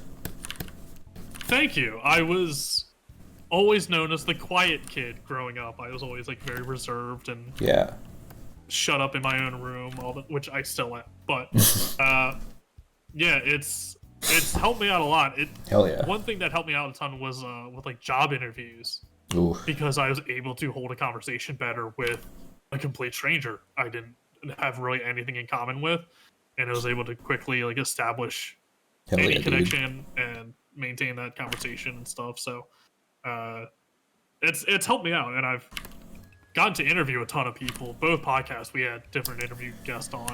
Ooh. Um, Good the shit. video game one more so because we took like a more active role. The anime one we had voiceover buddies we kind of knew, and then eventually it's just like, hey, this is work. Coordinating another person's schedule. Yeah. What if we just stopped? So Any cool guests you had on? anime one. It was a lot of just like our friends or people we met like while we were working at that Yeah. dubbing studio. So no one crazy. Like we weren't going to be interns going up to Matt Mercer being like, "Hey, would you be on our podcast?" Like that would get you flagged immediately as unprofessional as hell. Yeah. So the anime one we had some, but just became more work. So no one that super stands out in my memory because we also did them so early on, and then we kind of just dropped interviews entirely or guest episodes. Yeah. One episode we did was episode 69. Ooh. We actually did it about hentai, and we had Oh. two other podcasters who did like a sex podcast and brought them on as guests, and they knew nothing about anime. And that one I was surprised by because of how that was the most professional one we had. Really? That was our most like reserved episode, and it was like very respectful Oh, yeah. as we talked about it. So it was like, Amazing. oh, this worked out well, despite the goofy premise. Wow. That's For the video game podcast, we had some crazy names on there. I don't know how we got it. Just ooh. blindly reaching out to people and saying like, "Hey, you want to do a podcast?" And they said, "Sure."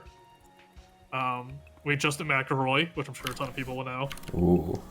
We had him on the early days. That one I actually wasn't on. That was another co-host at the time. No. So I missed interviewing him, but I also didn't listen to the podcast at that time, so I was like, I wouldn't have known who he was anyway. Yeah. We had Reggie Watts. We had Reggie Watts.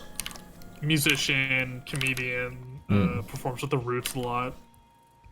Phil Lamar, legendary voice actor. Samurai Jack. Whoa. Jon Stewart. So many iconic roles. Hermes Conrad, all the Futurama cast, like Yeah. a ton of Futurama.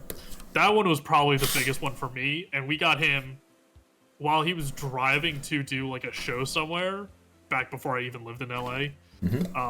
And he was like, you could hear it. He was like in his car on his phone doing like a 30-minute podcast while he's sitting in traffic.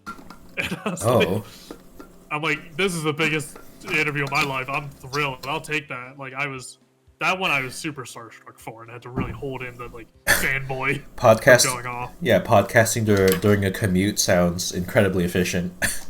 I don't know how he was doing it. I would have gone insane because I would just be cursing at everyone on the road, especially being out here in LA now, knowing how the drive is.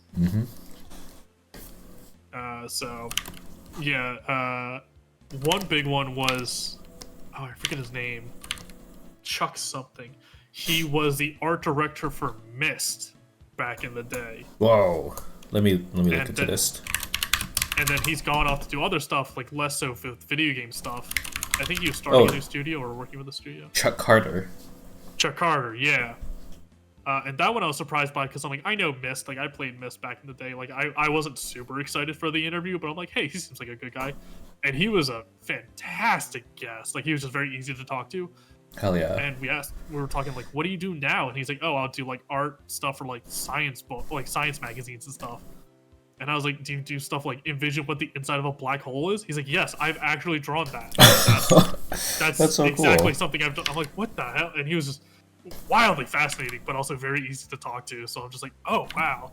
So yeah, Chuck Carter stands out as like, that was probably one of my favorite ones because I just was so caught off guard. I was so surprised. Thank you, Chuck. And being so nice. Thank you, Chuck. Thank you for your time. That's really cool. Yeah. Wow. So you just got these guests from Was there like an essential connection you had, or No, it was Twitter. We what messaged the people fuck? being like, "Hey, you want to do a podcast?" That's so And funny. we found their like contact page on like a website, like and email them. Like it was literally just blind shooting. Like, hey, you got an hour to kill? And some of them be like, yeah, sure. And then most of them we just never heard back. That's really cool. Well, Alan Covert was one. He is. People probably don't know the name, but you would recognize him immediately. He was one of the guys that's in like all of Adam Sandler movies. So he was in like Big Daddy, Little Nicky, like back in those days. He's the main guy in Grandma's Boy. oh, For anyone who's like seen that, it was like big stoner comedy back in the day. That was one we were kind of surprised the most by because we're like, oh, he's big time Hollywood guy, and we had to actually cut the interview off with him because he was like, hey, we can, we're talking, we're going, it's like an hour and a half. We're like, hey, Alan, we have shit to do. We gotta go. Like, we had to stop him from talking, and we're like, we gotta keep going. I think he was at like his office or something, so he was just killing time. oh yeah. I think probably procrastinating. But we're just like, we got stuff to do, my guy. We gotta leave. So That's that really was fun. a surprise, but yeah, it's crazy if you just people say it with the internet or just creative endeavors. Like, try, Yeah. just reach out and try, Yeah. and like you never know who you'll get. Yeah, you've inspired me today. I'm gonna go seek out some big names for speech therapy then. Hey, it's Phil Lamar said yes to us. Maybe no, he's actually probably super busy now. But yeah, you never know, especially because people who are trying to plug their own stuff. So like we always had like people who had their own podcasts or had something else they were plugging. Yeah. So like Justin McElroy, we got decently into the mid band days, but they were definitely smaller than they are now. Before they had a show and stuff. So don't hold your breath. Don't expect you'll get a response from everyone, but like, hey, the worst thing they can say is no, and you move on with your life as if you never asked to begin with. So Yeah. And then they blacklist you for being unprofessional. well, if you're not in the industry, then you got nothing to worry about. Yeah. If I get blacklisted from the science museum, the academic science scholar magazine, then I'm not worried about that because your boy's dumb, and I'm not going to get into a scientific magazine anytime soon. Yeah.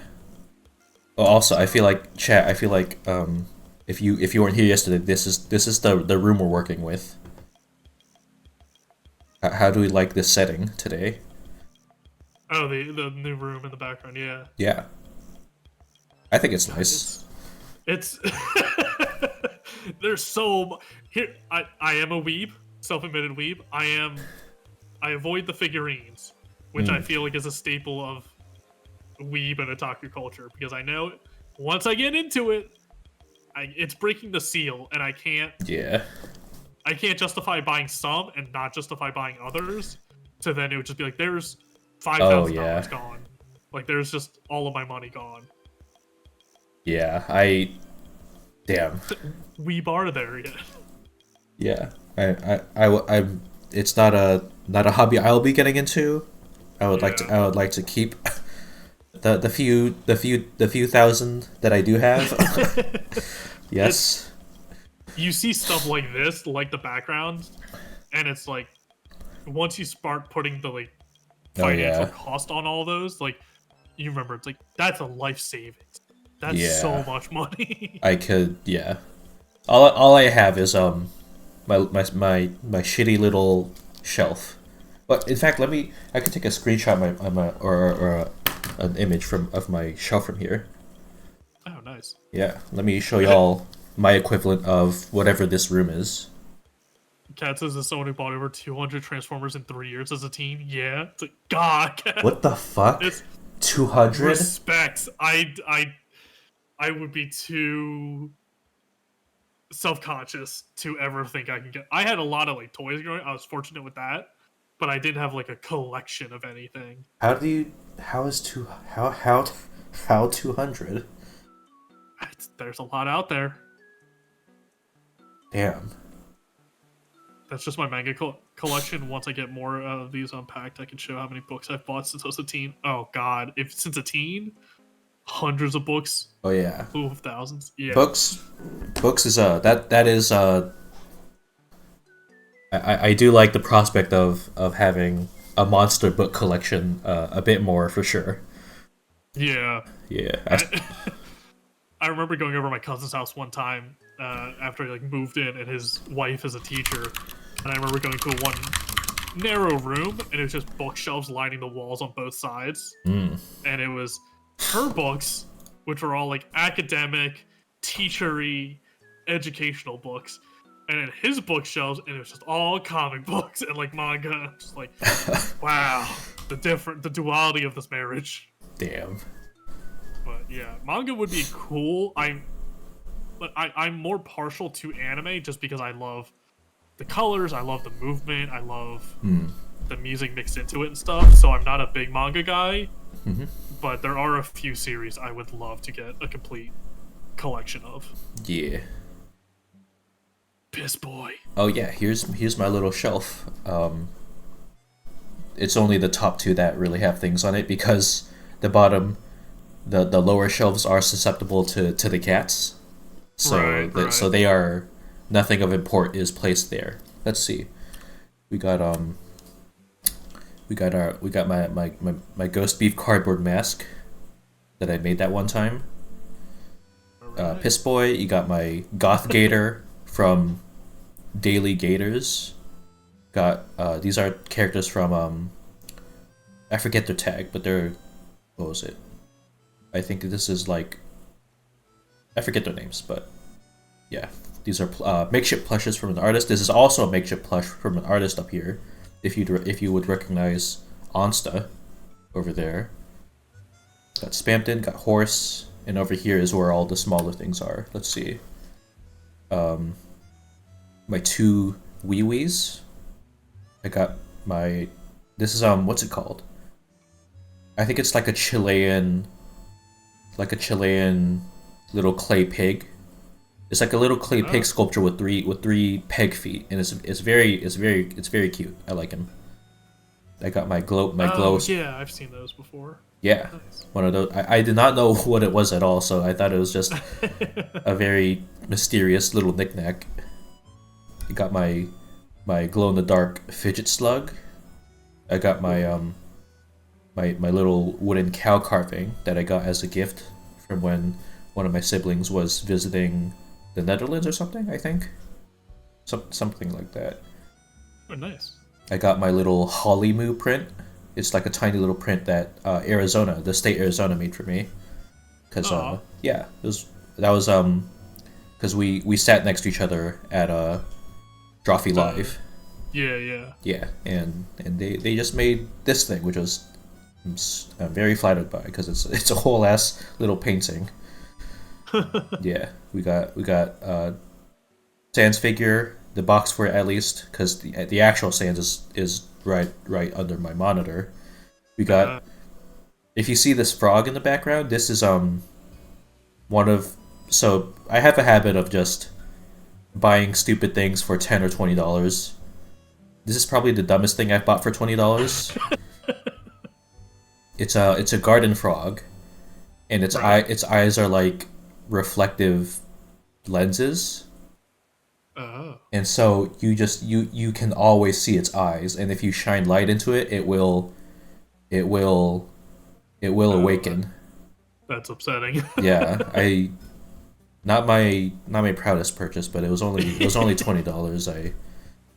I don't have too much to complain about. Yeah. Ooh, and this little cow. This thing's super cool. It's like a little like kind of like a burlap texture. It's like a burlap cow. It's like a pill shaped cow. And when you shake it, there's like a thing in it, and when there's a thing inside of it, and when you shake it, it like releases a moo sound, and it's not like a digital thing. It's like a physical thing that just makes that sound.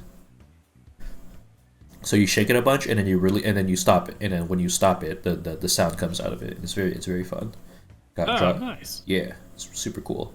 You got a bunch of trophy stuff in the back. Got some sticker sheets. Got this is a little, what was it? So when I made the super cut for them, I did request that, Jacob horse is sold out.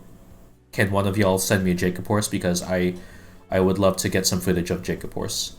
And yeah, so Karina mailed me her Jacob horse, and included this very nice little note and illustration with it, and that's up there.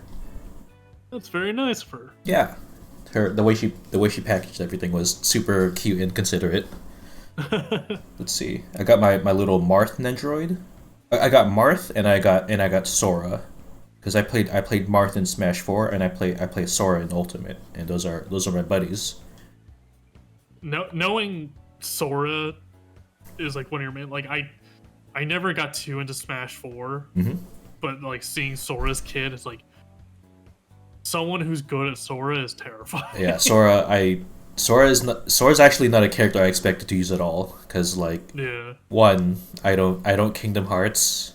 Two, I was a very dedicated Steve player, just because I'm a Minecraft kid, and I was determined to play Steve, and I got very good at Steve. I got very good at Steve's like very precise tech and shit. But how do I say? Steve is how do I say?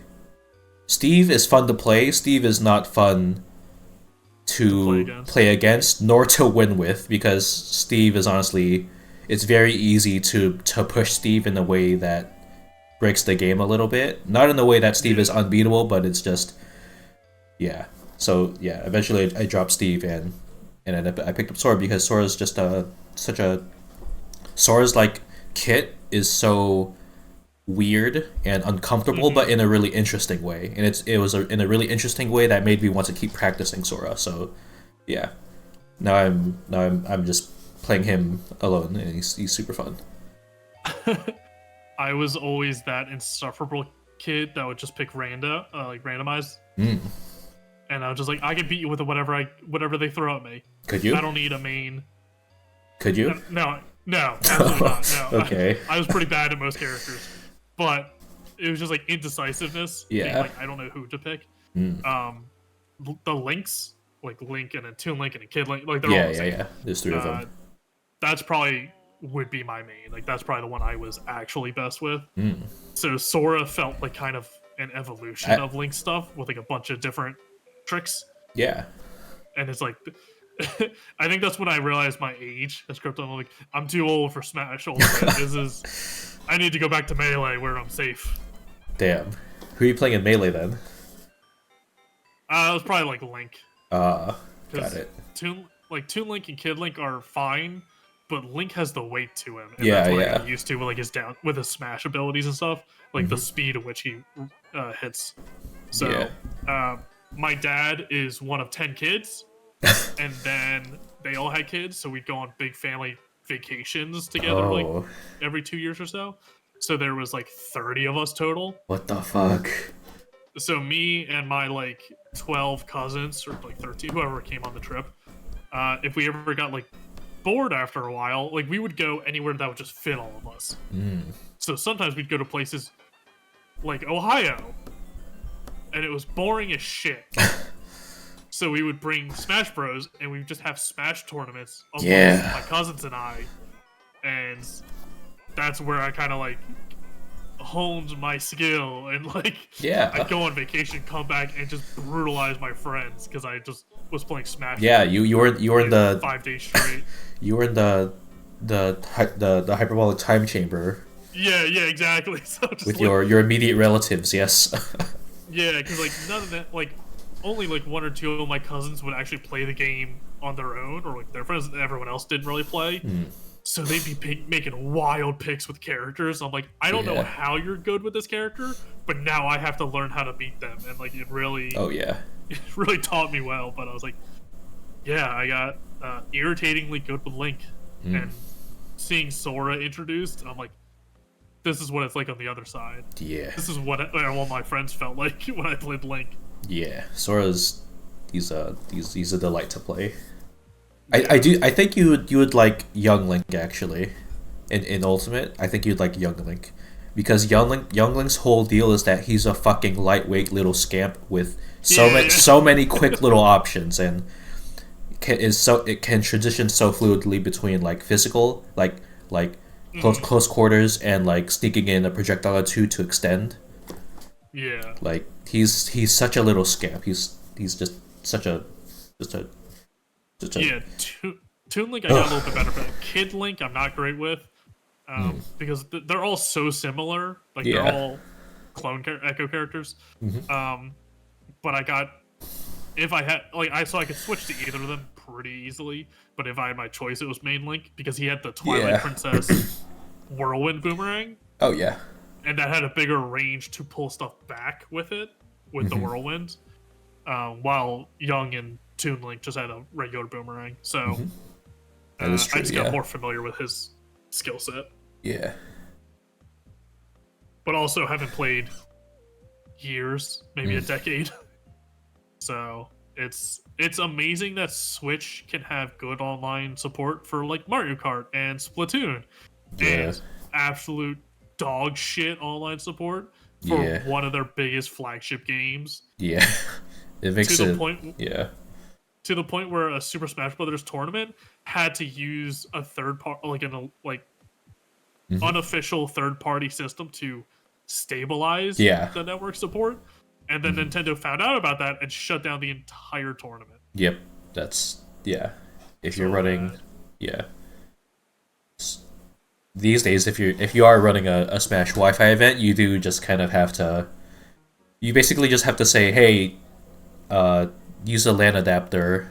That's the rule, and you have to trust people are doing that, and that's about as much as you can enforce it.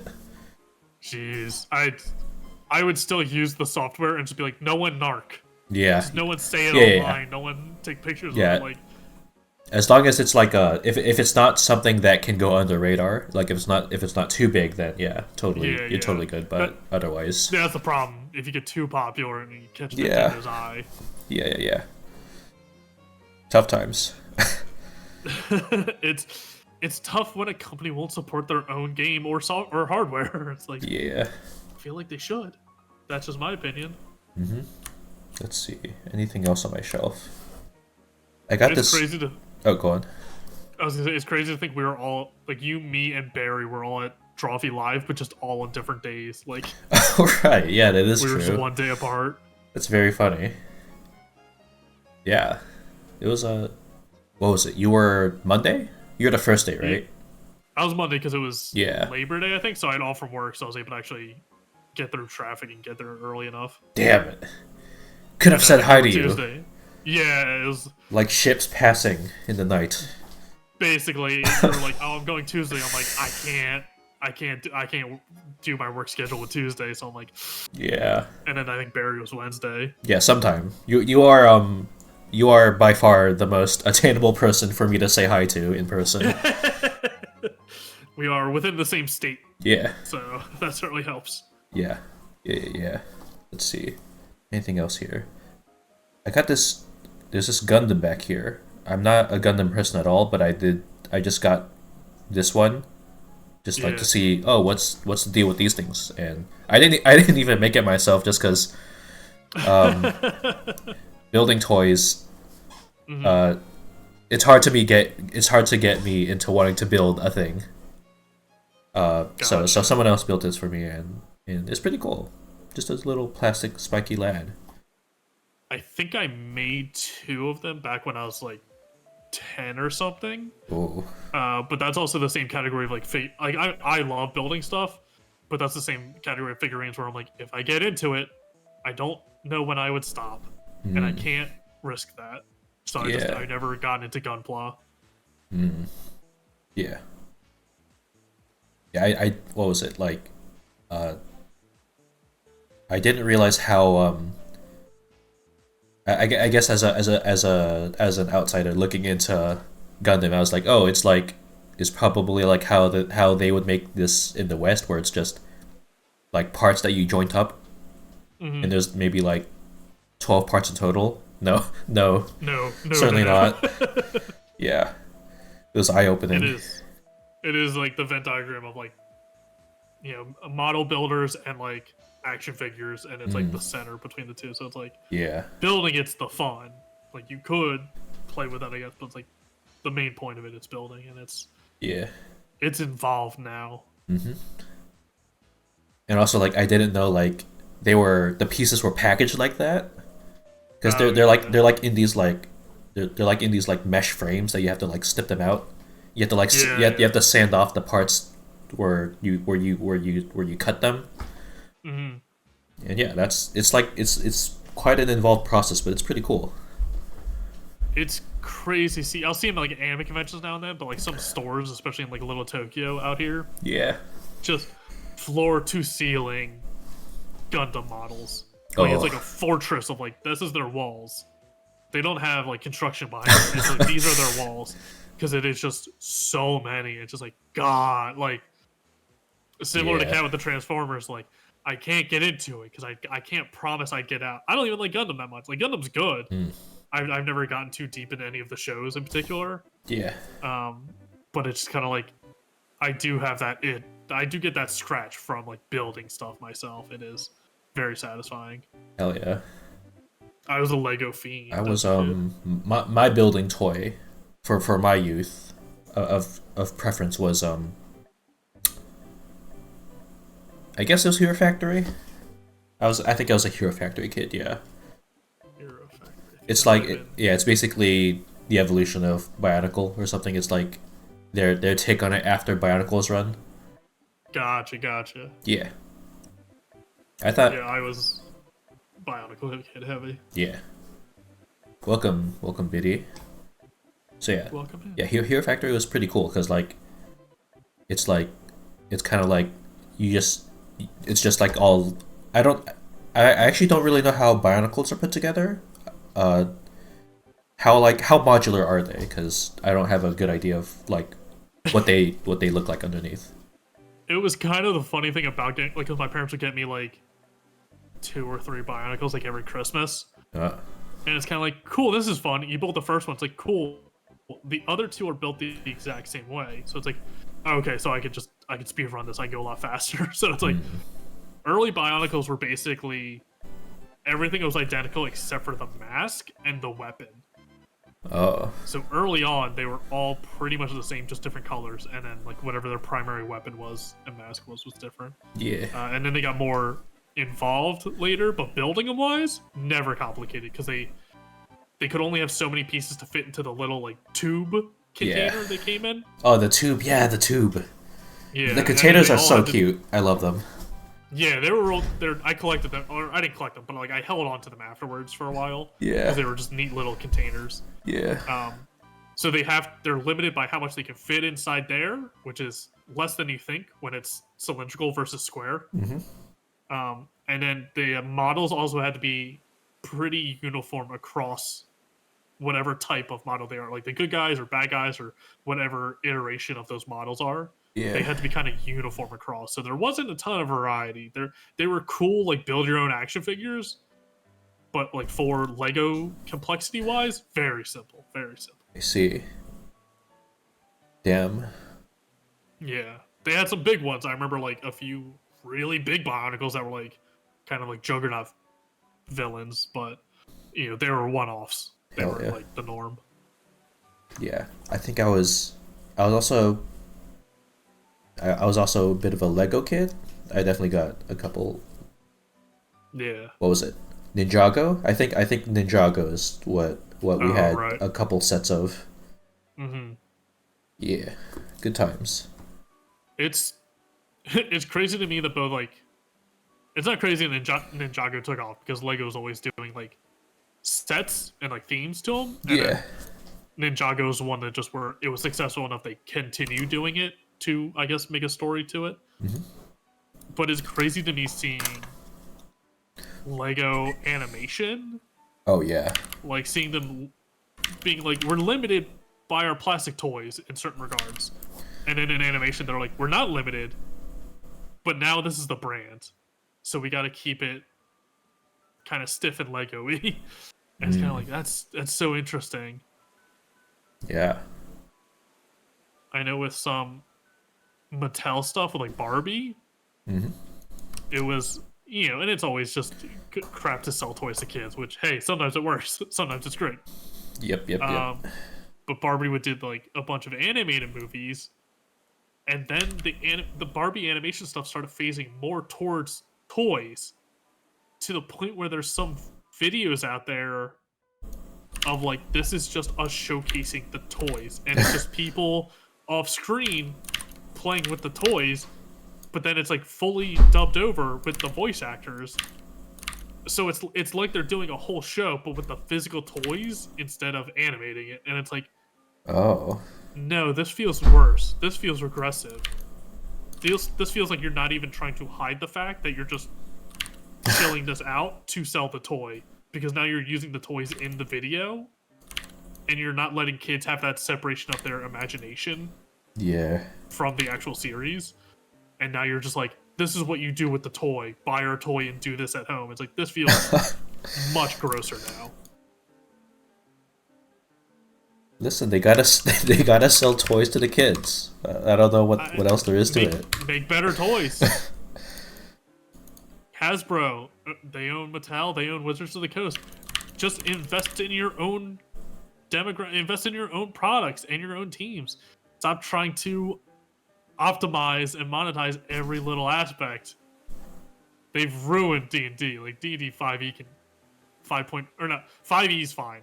5.5e, because I refuse to call it D&D 2024, is cannibalized itself, and it's fully Hasbro executives' fault. Oh. So it's their. It feels like, I'm glad I grew up when I did. I'm sure everyone has that idea of like when they grew up, and nostalgia and stuff changes. Your viewpoint changes as you age. Yeah. It feels shitty to be like a kid right now, because toy stuff is so predatory. Yeah. And like, it's all like apps and like gotcha games and like all of this. It feels so much more sinister now. And it's been happening since like the 80s, like He-Man and G.I. Joes and all those. Like, it's not new, but the predatory nature of it feels so much worse now than it's ever been. Yeah, that adds up. That sounds about right. It's accumulation of corporate greed, Yeah, and it Katamari's. Yeah, I guess they've really figured out how to min-max for children's attention spans. Oh, God. It really feels like that, and it's so disheartening. Yeah, it's tough out there. My same cousin who has, he's married to a teacher. He's got kids now, so they came over one time and they're like, show his kids all of your old toys you played with when you were a kid. I'm like, sure, it's largely X-Men and Transformers and Spider-Man stuff they don't have context for, because it was tied into like shows at the time. Yeah. But a good toy the kid still loves. But now the problem is my cousin's like 6-year-old loves Deadpool. Oh. Because I had a Deadpool figure, and I gave it to him, and he's like, I want to learn about Deadpool. I want to know more about Deadpool. And my cousin's like, no. Uh-oh. It is a hard R movie. Like, you're not learning shit about Deadpool for 10 more years. It's like, oh boy. So have they consumed further Deadpool media? Do you have any? Not that I know of. I know he appears in some like of the Spider-Man animated shows and is like, family friendly. He's not peak Deadpool. But yeah, most Deadpool content is not good for anyone under the age of 16 or over. It depends. I won't deny. I was gonna say I'm still a big Marvel man. I'm not. Marvel has really burnt all the goodwill out of me, but I still love the stories and the world and stuff. But oh boy, has Disney just acquired that IP and beaten it into a fine pulp. Yeah. So it's rough out there. The Deadpool movies, I would go on record with saying, are more loyal to the X-Men comic books than any X-Men movie has ever been. Whoa. The Deadpool movies and everyone involved in them are bigger fans of X-Men than anyone who's worked on the X-Men movies, or at least has gotten allowed to do it. I know the studio executives get their fingers in the stuff and say, you Mm-hmm. can't do this, you can't do that, even though the fans would love it. Oh wait, I think.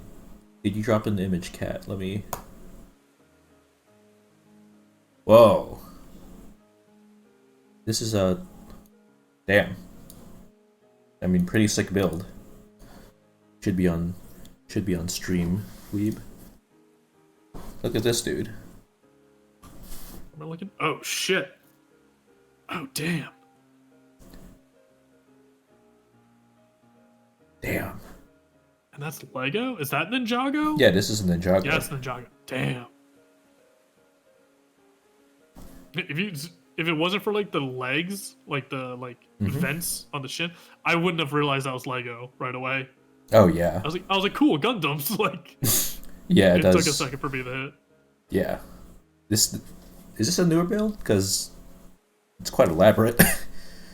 Let me find the Ninjago set I had. It's probably one of the first ones actually. Let's see.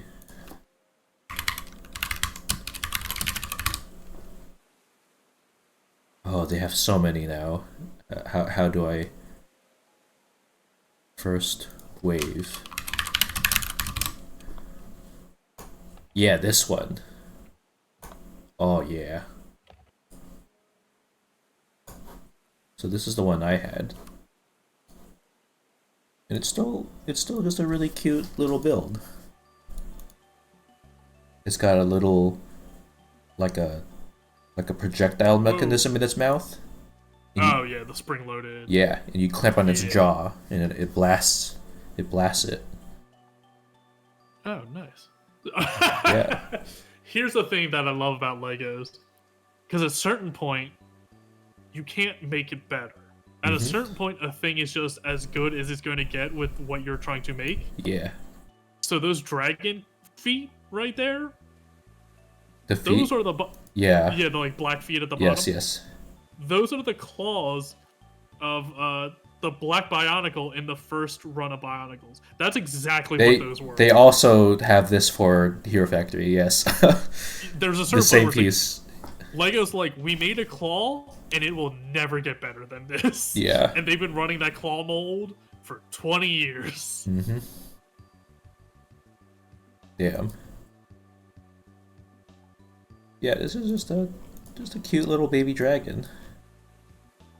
Way back in the day, this was like, yeah, probably one of the first things from that series. Yeah. I'm just drawing. Yeah. Yeah, I'm just drawing my my little custom build Hero Factory right now, because I had a little custom build that was very cool. That's where my imagination stopped. Mm. I loved Legos; they were like really cool. They're like, you can mix and match and make whatever you want. I'm like, I can't think about anything else. Like, and it's kind of a thing I've hit with like open world games, kind of where it's like, we throw you in a sandbox, make whatever. I'm like, I can't work with that. I need something I need a starting point. I need something to bounce off of. I can't just go blank page. Yeah, totally. Why is Something Weeb? Wait, why is Weeb a hand? By the way, Weeb, can you explain yourself? Not really, no. There's no explaining to be done here. My little VTuber, PNG tuber, I don't know where that distinction is at a certain point. Yeah. It's a little fuzzball with a lot of hands. So when I appear on other people's streams, my Fugi is one of the hands. Yep. I imagine it's stretched over from my channel. Yes. You need a couple adapters to make the distance. Yeah. It's if you've ever played Thank Goodness You're Here, it's like that one guy with just a super long arm. That game was that was a fun game to observe on Renee's stream. I haven't bought it myself. I've bought it for like 3 of my friends and gifted it to them. I've watched like 7 playthroughs of it. It never gets less funny. It's always just so surreal and insane. Hell yeah. It's the new Monty Python. Because the old Monty Python are kind of assholes now. Some of them. Oh no. Yeah, it's you get old, they get more conservative as they age. It's not unexpected. It's just disappointing. Yeah, fortunately, I don't know a thing about Monty Python. Is that the one with the? That's the flesh wound, bit, right? Yeah. It's the whole Okay. Monty Python and the Holy Grail and Yeah. Other than that bit, Babylon. I don't know anything about anything about that IP. It's Monty Python back in the day, like they're good. They're still funny, but it's like they don't need to garner the respect. I mean, it's the same argument with anything, I guess. Like the separating the art from the artist, which I think is a personal decision everyone has to do. Like, Yeah. I don't think it's a wide sweeping rule that everyone has to like obligate to. So it's like I can enjoy the Monty Python movies for what they were and the show, while still acknowledging like, hey, some of those actors are kind of douches now. So Dang. yeah, but still funny. So. Here's my custom build. Oh shit. So this, what was it? I think like the base build was like it was like an ice dude with a sword, and it's got like how do I say? It's like this guy is being controlled by a parasite, because how do I say? Yeah. There's like a bug on its head, but the but the face is just like, it's basically just a mask at this point, and the eyes of the bug are going through the eye holes on the skull. So yeah, it was this ice barbarian guy who's being possessed by a bug. He's got a sword, and I gave them a big ol', like, half their body is mechanical, because that's the aesthetic at that age. So yeah, they got a big metal claw, and it's wired up to this big old cannon on their shoulder. Fun times. I believe the bug, like, kind of parasite mold or like designed for Lego.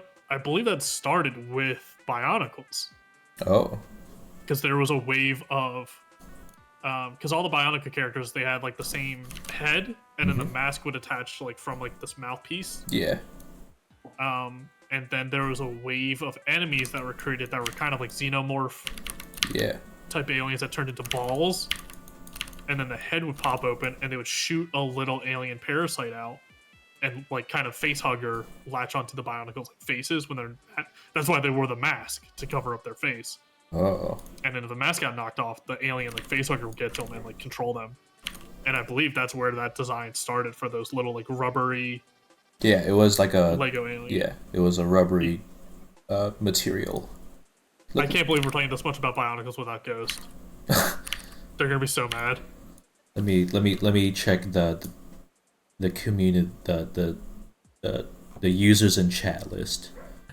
Nope, not here. They're missing out. Oh, if they were here, they would be talking. Yeah. They wouldn't be lurking.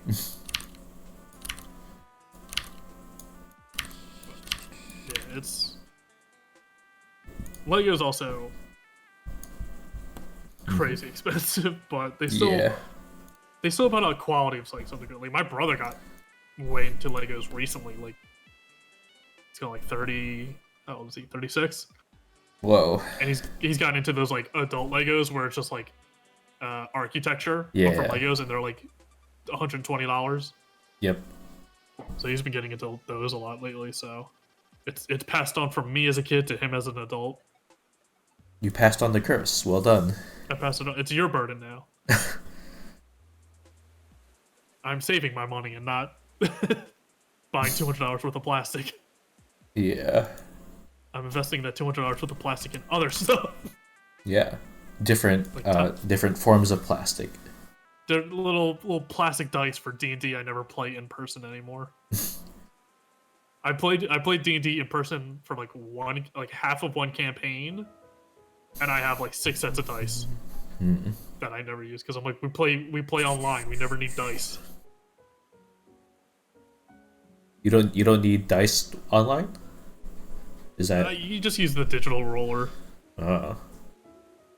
I But played one game where we still rolled in person, and we just did like an honor system where you didn't lie about your rolls. yeah, but Um, if you did use dice, if you did use physical dice on in an online campaign, you could lie about it. that's the kind of thing you have to like agree. Like we're all Yeah, gonna be yeah, truthful. yeah. You should lie about it. You're saying I should do that? Yeah. Oh, okay. No, because so much of the fun of like a TTRPG is failing. No, Because if you succeed all that the can't be. time, That can't be. I think this is where the min-maxer in you is going to disagree. No, I with agree. the I roleplay agree. element. No, I agree entirely. Yes, yes, yes. Yeah. You gotta So much you gotta play by the probabilities and whatever you get. Whatever you get. Yeah, exactly. Because like that's part of like where the improv comes into play, where like you wouldn't expect this to. No one would plan for this to happen, but the dice said you did bad, so now we have to roll with this and figure out Yeah. how you're talking your way out of this situation. Yeah. One day I'm gonna get caught by the D&D. I'm staving it off diligently for now. It's you know, everyone's different. Everyone's got their different things. It's certainly not for everyone.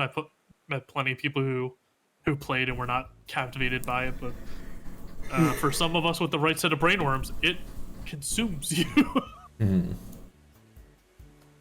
I'm in 2 campaigns currently going on, and then I'm in technically 2 campaigns that are on hiatus that hopefully will come back and finish. So it is Yeah, I don't know how I do in the campaign, honestly. Just like acting it out and such, being in character. Yeah, Don't know if I'm some good. peop- Don't know if I'm good at that. I think both with like the popularity of actual plays increasing over the last few years, especially over the pandemic, it's more accessible than ever to get into it, even to just like to watch and like dip your feet in and learn a bit here and there. But I feel like it's set an unrealistic standard for a lot of people that's now intimidated them from playing. Because people will see like Critical Role and be like, I'm not good with voices, I'm not an actor, I can't do this. It's like, you don't need to. I am the DM for the campaign I'm running. The only voice I have is Joey Wheeler, which isn't too far from my actual voice. So like, you don't have to be good. You don't have to be a professional actor. That's the fun of it, is like, yeah, everyone's voices are gonna kind of sound similar because you only have so much range. And for people who get intimidated of like, I don't have my entire character sheet memorized. It's like, that's, if you're learning, if you're just starting, no one, like, that's entirely reasonable. Even the DM has to look at the book sometimes going, what's the ruling on this? I feel like every 2 or 3 months, one of my friends, like in the group I'm in, we're all DMing a campaign for our own group. So like no one's the forever DM. Everyone gets to share. Oh. And every like 2 or 3 months, one of us goes, hey, did you guys see this rule? It's actually this. You actually are supposed to do this. We're like, is that new? We're like, no, that's been the rule for like the last 20 years. It's like, huh. Oh. We weren't doing it that way. We're like, all right. But I always try to preface with people, at least for D&D, that's the one I'm most familiar with. I'm interested in other stuff. There are so many other TTRPGs. So for people who are like, I don't like this element of D&D, I don't like the combat of D&D, it's like, there's so much out there. There's a TTRPG that fits your exact playstyle. Like, by all means, shop around. Which one's like Dark Souls? There is a Dark Souls board game. I've heard nothing good about it. Ooh. Just because it's so complicated and no one has the time to set it all up and deal with it. I see. Dark Souls, you could easily turn D&D. The great thing with D&D is it isn't this one set thing. You can easily mutate it into other stuff, but that's where so many other systems come from. By systems being like, I don't want to do so much combat. Let me do D&D, but without all the combat. It's this system now. You could probably do Pathfinder real easily with Dark Souls. The problem with Dark Souls is so many TTRPG systems tie in like different classes, and like this is what your class does, and this is what your class allows you to do. Where Dark Souls is like, you can be anything, just swap out that weapon, and you know, you can still use this weapon if you don't have the skills, but if you have the right stats, you can use it effectively. Yeah. But Pathfinder has a lot of stuff because Pathfinder is an offshoot of D&D. I think it was D&D third edition. People were playing it, being like, "No, I want something else. I want a little different. I want it better." And they made Pathfinder, and then they have Pathfinder second edition.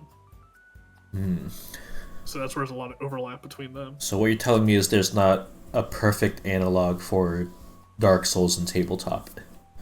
It would be very difficult. There's a lot of satisfying number crunch with TTRPG stuff. The min-maxing I know you enjoy with like optimizing your build in Dark Souls doesn't really exist because that's where the roleplay element is. It's like, imagine if you do whatever you want. But it's kind of like what we were talking about earlier, where it's like, I like working within certain restraints. I don't like a full open sandbox. I like having something to bounce off of. Yeah, true. I think you like that too. You like knowing what the core set of rules are in a world, and you like optimizing and making what you want to the peak of that. But if you don't have that rule set, you can't make optimize in a sandbox. So I think there's a TTRPG system out there for everyone that everyone can enjoy playing. But I think that thrill and rush you get from Souls games is going to be kind of hard to find. Yeah. Maybe I should just play Dark Souls instead of D&D then. It's possible. I mean, you could also just find the thing with it's also part of the core rulebook of D&D is do whatever your table wants to, do whatever your party wants to do. Yeah. And some people get really restrictive, like that's not in the rulebook, and they're like the rulebook says do whatever. The rulebook says don't listen to the rules. So is that what the rulebook is that what the rulebook says? Yeah, I think it's like page 33. That's where fun. It's like whatever your party agrees on, do that. Like, don't feel obligated to stick to the rule. Yeah. So if you find people who want to do a Dark Souls RPG, and like if someone's able to figure out a system that works with that, I'm sure they're out there. I'm sure someone's working on it. Dang. It would just be a lot of work with like the numbers and the weapons and the stats. Like, that's a lot of work. Burning Wheels rule set might be closer off the top of my head. Dupe probably is more well versed in TTRPGs. I'm actually kind of a newbie, and I'm only really familiar with D&D and a bit of Pathfinder. So I would trust Dupe's instincts. Yeah. This isn't like a what was it? It's not a thing that is in the plans in the foreseeable future, but Dupe and I and some other folks have talked about maybe some sort of campaign, or maybe a one shot. I forget what it was. What was it? Yeah, one shots are great because it's just like it's a good learning experience. The stakes are low. You don't have to worry about like an overarching story. Yeah. Like with your character. I was talking to someone about doing a one shot, and they're like, I don't know what my character would be. I'm like, we're playing for like 3 hours or like 4 hours. Like, don't worry what your character's story is. Just fuck around. So, like, build a character you like, and then just do whatever you want with them. Like, it's a one shot. Just have fun with it. Yeah. I know a friend of mine actually, Tess from Are We There Yet? Very early on when I met her, for her birthday, ran a one shot that was set in the beginning area of Demon Souls. Oh. Was it Demon Souls? The first. No, maybe Dark Souls 2. What's the one where you start off in a jail and you fight the boss with a big ass? Dark Souls 1. Dark Souls 1. Yeah. That's the Northern Undead Asylum, in fact. Yeah, so the one shot we started off in there, and like we met a few. I'm so stuck in Elden Ring. I just want to call them Tarnished. I know they're not Tarnished. The Husk, like the undead. Hollows. Hollows. Yeah. Hollows.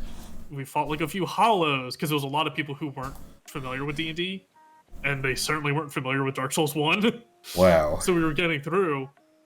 And we got up to like a big open area, and we're like, "Oh, this is kind of suspicious. It's just an open area." And Tess was like, "Yeah, it's an open area with like a single sword, like stabbed into like a fire, like into a bonfire." I was like, huh.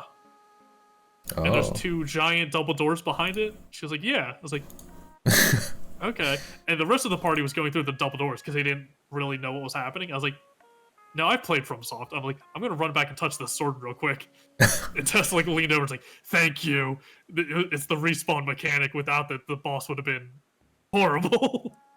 Oh, that's And then we funny. fought the Asylum demon after it. It was real fun. Oh, how did you fight the Asylum Demon?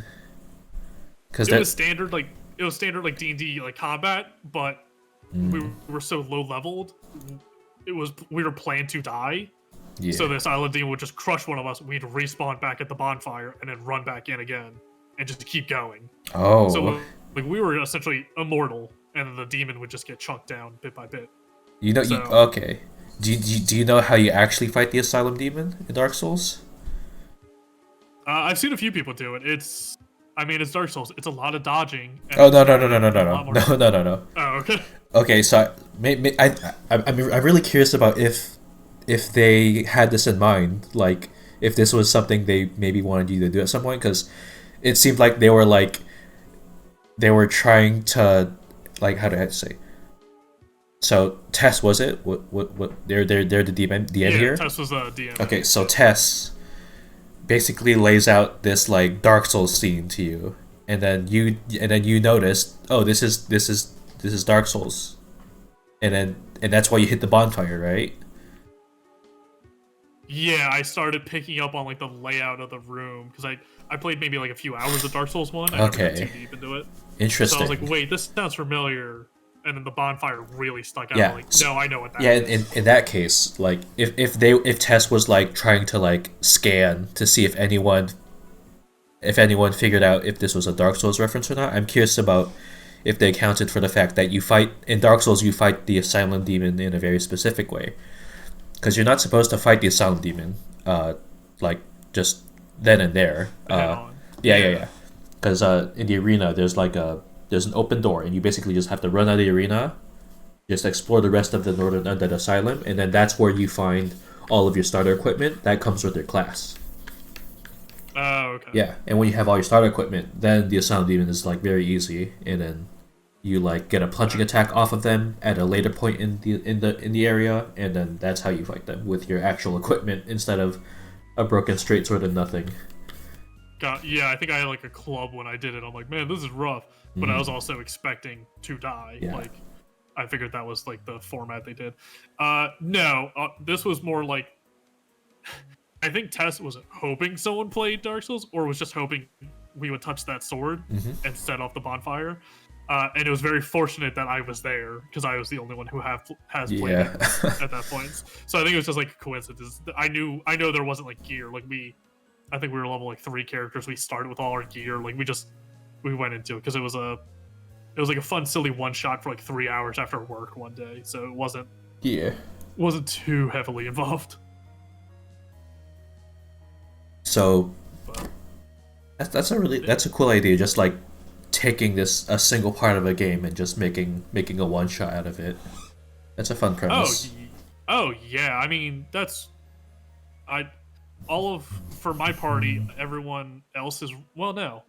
2 people are running like modules that are like pre-made kind of campaigns, and then me and another DM are running our own ideas, like our own unique campaign just for the players. And that's half the fun of it, is being like, that's a cool thing.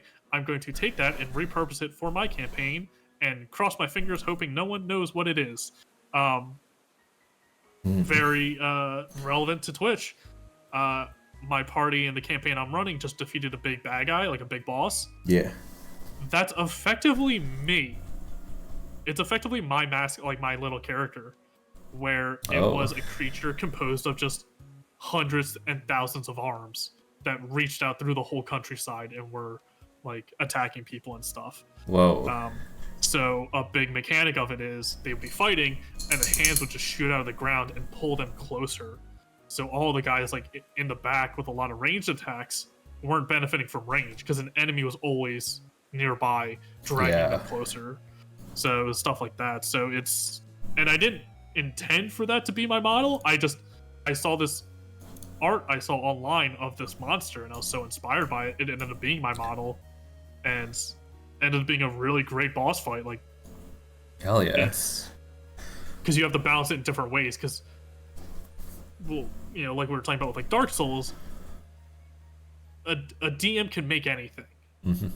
If you want to kill a party, you can throw the, you know, biggest, highest difficulty level monster at a low level party and just kill them right on the spot.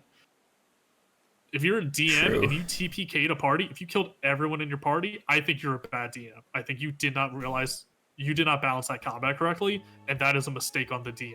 You should not TPK Yeah, but ever. that means the DM won. So And that's the problem with finding a TTRPG for you, because it's not it's not DM versus party, which is a common theme, like a common thought people have, but that should never be the case, because the party is limited by what your character is. mm-hmm. The DM's not limited by anything. So if I wanted to kill you, I could just make the God of Death appear and kill you on the spot by snapping their fingers, and that's just how it worked. So it's never a fair balance if you're going just pure combat wise. Yeah. So that's why I enjoy a lot of these actual plays that are like talking about it. I always point to, there's a Critical Role roundtable with Matt Mercer, Brendan Lee Mulligan, and Brie Iyengar, like great DMs, and they talk about how the TTRPG stuff should be story building, a collaborative story building effort between the party and the DM. And which is what some people really love, and that's why some people don't like D&D, because D&D combat is a core part of it. Combat is like 2/3 of the book, the rule book of D&D. So if you don't like combat, don't play D&D, because that's just inherent. Yeah. And I love the combat. I enjoy knowing my character, trying to figure out the best strategy for them and stuff. And it's fun for me, but there's never going to be like a... What's the word I'm saying? You want it to be like a harrowing combat. So like with the combat encounter I ran for the boss, I almost killed 2 of the players. And of course they have healing, like they could have been brought back. But like I got them down to single-digit health. But none of them went down. And I think that's the best combat should be in D&D, where it's like, it's harrowing, it's close. Like, the players have to work together and figure out a strategy and like really put thought into it. Yeah. But it should never just be like, I killed him. Like, and that's what Dark Souls is. That's what Demon Souls is. Like, it's brutal combat where it's like you get 1 or 2 shot by a boss all the time. And it's like, that's hard to balance in a TTRPG like that. Yeah, D&D combat is not something I have a very good understanding of. I don't. How do I say? Because it's like it's a little weird. Yeah. Could you explain it to me actually? Maybe. Sure. So when you're in, there's basically 2 sets of time for D&D. There's out of combat and in combat, because stuff works differently. Out of combat, you can kind of do whatever. It's real fast and loose. In combat is when you have to get real particular about stuff, because you're going turn-based and limited resources. Got it. So, in combat, it's the player's turn.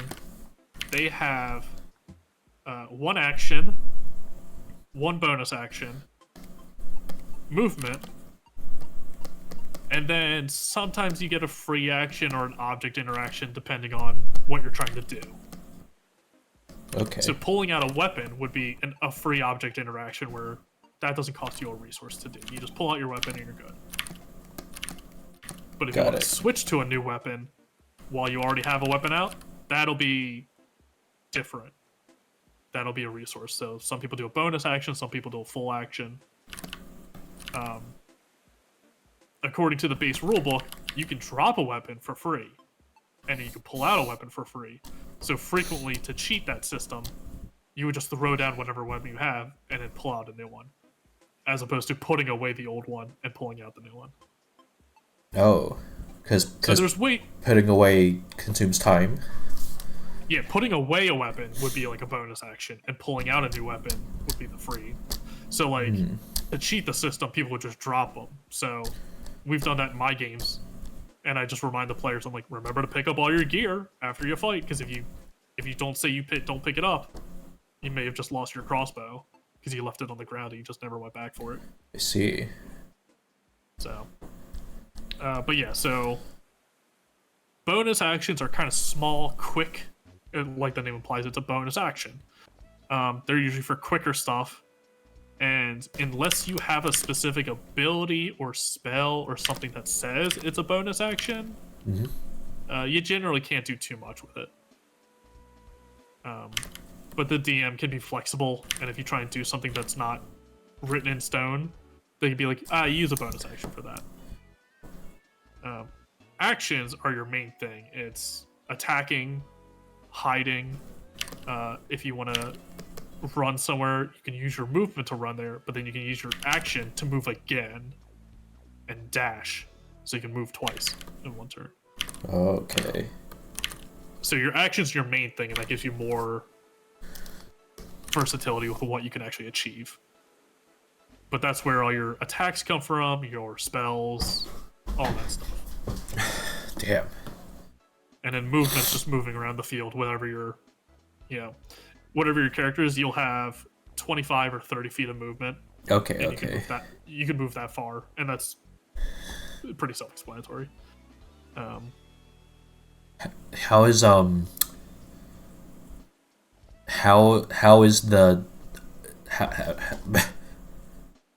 how is all of this kept how is all of this kept track with, like, positioning and all that, and like the layout of the field? That is, because I believe people aren't drawing out their maps all the time. Some are. It depends what your party wants to do. So, Okay. Ballad of Vanderfall, a great example with Lady V. She's run tons of combat with no map, and people call that theater of the mind. Yeah. It's just an imagination. Okay. So with theater of the mind combat, where you don't have a hard map and hard rules, you still have action, bonus action, and movement. But the movement's a lot more. Yeah, the movement. Up in the air. Yeah, that's the part that was I had trouble quantifying. Yeah, so on a map you'll have squares, and each square is 5 feet. Yeah. So 6 squares would be 30 feet. So it's easy to math out and figure out what your movement is.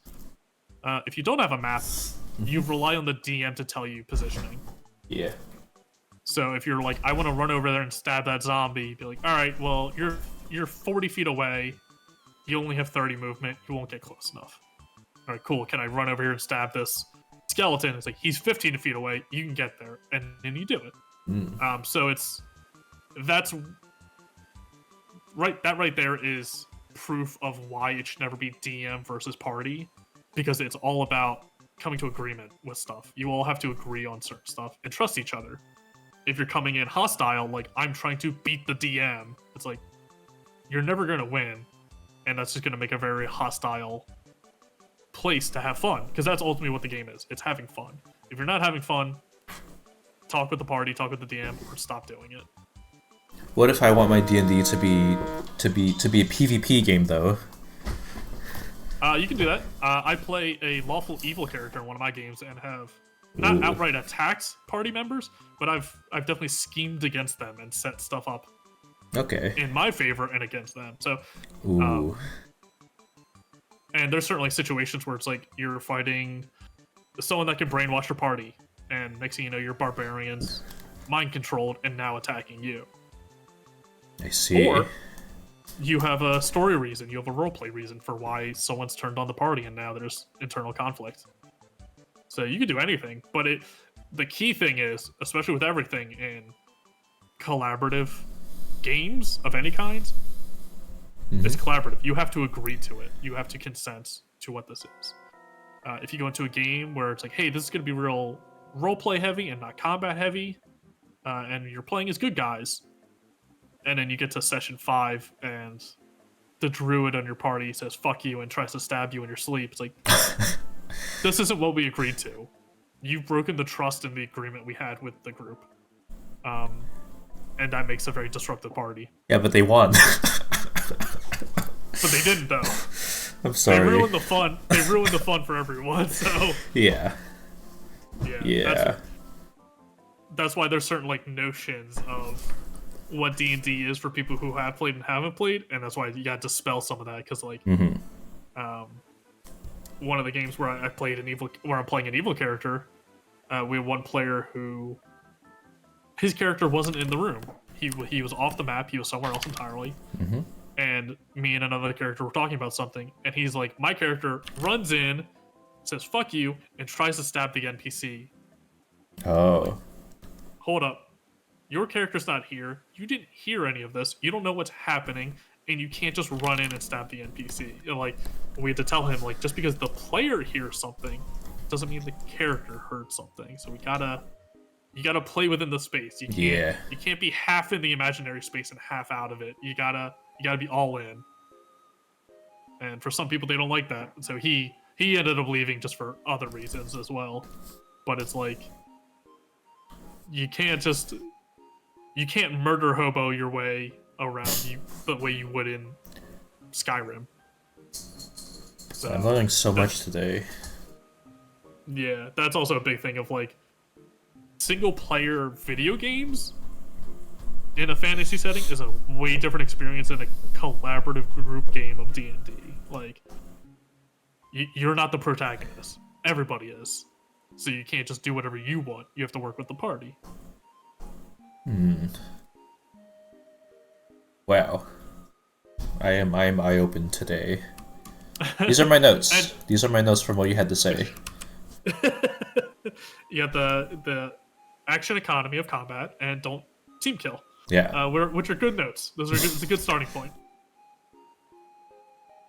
But again, if you're playing a game where everyone agrees, both players and the DM, be like, hey, party killing's allowed, team killing's allowed. You can do that. As long as everyone agrees, you can do whatever you want. Yeah. So one of my players, he's always wanted to do a full evil party. He's like, where every character's evil and we're doing, an evil like campaign sort of thing. Ooh. And you can do that. It's very like feasible. Dimension 20 did that with Matt Mercer and Ify Wadebe and Rinka Shankar. Like they've done a campaign like that. The problem is you have to just be invested to play the game. That's the one requirement I ask of the players. I hope you know your character sheet, but if you don't, we can learn, we can grow. The one thing I require of players is be invested in this game. If you don't want to be here, don't be here. You're wasting everyone's time. You're wasting my time. Yeah. And for evil characters, to be invested, you gotta have goals. You can't just be like, I run around burning down villages. It's like, cool. That's gonna get tiring real fast. You can only do that so many times. But if you have a goal, if you have something you want to do, like I want to overthrow, like a player in my game is like, I'm the rightful heir to this kingdom that I was snubbed out of. I want to invade this kingdom again and take back my throne, by any means necessary. It's like, cool, we can work with that. We can do something with that. And he's not just stabbing people in the street to steal their wallets. So, it's all about consent and collaboration. Like, if everyone agrees, you can do whatever you want. I see. Where does Flavu fit into all of this? That's something I need to figure out. So, with character creation, a very popular thing that's come up, like with D&D, is alignment. So you have your 6 alignments, and it creates a 3x3 grid. Yeah. So you got the, lawful, neutral, chaotic, good, neutral, and evil. The first time I saw one of those charts, I thought it was like for political leanings. Well, you could get into that. Yeah. I was like, oh, this is like a scientific, like history government thing. Yeah, I was not very smart at that age. If you've never gotten into D&D and you saw that, yeah, because it became a meme of doing alignment charts for characters and different things and stuff. So if you've never seen D&D, yeah, that's got to be a weird thing to see. But alignments are great for character building. It can be a good touchstone if you don't know what to do as a player. Think Yeah. about what your character to do with their alignment. But I think people are too restrictive with the alignment, thinking I have to act this way. I can never not act this way. Yeah. And that's not true. Characters grow and change, and you could start one alignment and end the campaign a fully different alignment. So, but I think it's a good starting point to be like my character. For me, my character is lawful evil, which means she's basically just in it for herself. She's very selfish. Yeah. She's not going to just burn down an orphanage for no reason. She's lawful. She has reasons for doing things. So as long as it follows her personal set of laws that she abides by, she will do this thing or not do this thing. I see. Does that mean I cast Disguise Self all the time and create a cult following my Warlock patron of Real Housewives of New Jersey that are all loyal to me because I spread the gossip and whine around like a generous god? Yeah. Does that mean I'm gonna pick a puppy in the street? No. Why not? Is that off the table? Why would I? It's not off the table, but if you're playing a game where you're all, quote unquote good guys, and you're walking through the street and you just curb stop a puppy, that's gonna cause some tension in the party. So. Never seen a puppy get stomped before a party, huh? Again, if your party wants to do that, you can. that'd be a I should do that for my first one shot. Just a band of puppy kickers, yes. I mean, that's again, you can, but it's like, where's the fun in that? Where's the enjoyment? It's like it's like dark humor, you know. Yeah. it's like dark humor. Oh, yes. Don't worry. I grew up white and straight and cis. I had a lot of friends go, "I'm just edgy, man." It's like, okay, Yeah. I got it. Racist. But if you find enjoyment out of that, sure, as long as the party does. But I mean, I gotta find the right people then. You gotta find the right people. Yeah, I'll be looking. Warhammer 40K comes in. Mm-hmm. That's a lot of math. That's a lot of dice and stuff. You might like that because that's a lot of optimizing stuff. With a certain set of rule sets for combat. Is Warhammer what is Warhammer? I hear it so much I don't know what it is. Warhammer's kind of a bleed over. It's a TTO. It's not really an RPG. So Warhammer's like a setting. It's like a very brutalist, over the top, maximalist like setting. That's why it's Warhammer 40K, because it's that's why they're trying to do like movies with Warhammer. It's like it doesn't work because it has to be insane. You have to be slaughtering 40 billion orcs on a battlefield. Like there's nothing reasonable about Warhammer, so it always has to be super over the top. Warhammer though is a tabletop game, and they're not all RPGs, but I'm sure you could turn elements into an RPG if you want, or do D&D, Pathfinder, or anything else in a Warhammer setting. That's easy enough to do. But the game Warhammer itself is basically a real-time strategy game, but not a video game. It's a real-time strategy game on tabletop. Oh. So I'm not super familiar with Warhammer, but from what I know is you have a certain amount of points, and each unit of an army is assigned a certain point value. And you have a certain amount of points you can build an army with. So you have, say, like 100 points. You can put the better units would be like a 5 or a 10 point. Yeah. Okay. Yeah. So you could have 100 guys that are all 1 point, but you're gonna get mowed down real fast. I see. So it's basically two people setting up their armies with their set point value and just mashing them against each other and attacking each other. And it's to attack. It's like D&D. There's rules for combat, and you just go back and forth, turn by turn. I see. Who built the better army? So. One day I'll know. Yeah, one day I'll know something about a Warhammer, just because I hear it and it feels like I'm thinking of like three or four different mediums that it can be. Because isn't there like a lot of adaptations of it or something? Yeah, so it started as a tabletop Yeah. war game, and then it's just gotten so popular it's turned into video games. And Henry Cavill, the guy who played Superman and it was in The Witcher, he's really into that, and he's trying to push it into, I think, a TV series, Oh. which I don't have faith in it being good, but that's just me. But yeah, it started as a tabletop game, and that's where all the minis come from, like people making minis and painting them. Yeah. That's the big one to do it for. I've seen a lot of that for sure. Yeah, go to a comic book store back in the day, and at least the one at my mall had like a whole mini display they would swap out like once a month with all the different figurines. And that's great, but that's also an extremely expensive hobby because you have to buy all of the figures. Yep. Sounds like it. Versus D&D, like you can play online and not buy any figures, or you can just, you know, D&D for combat. If you don't have a perfect map that is exact representation of what the area you need, you don't need that. You can just draw on a piece of grid paper. Yeah. Or, you know, MS Paint. You can just draw a little squiggle and be like, "That's the map. That's what we're fighting in." You know.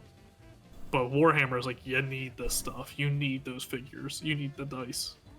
Yeah. I've seen many a figure about a Warhammer. Yeah, it's neat, and some people get real into it, but it's also like the barrier to entry for that hobby is a bit steep. Yeah. So, I imagine so. yeah. If anyone's interested, I would say look into like the video games, because it's like a $60-$40 video game to be like, do you like this world? Okay, then dig in, like dive into it real deep. Rather than being like, buy minis and see if you like it. It's like, no, that's so much to start with. Yeah. Oh, also, it is past 6 right now, but because we started a little late, I'm thinking we could go for another 15, maybe 20. Sure. Yeah.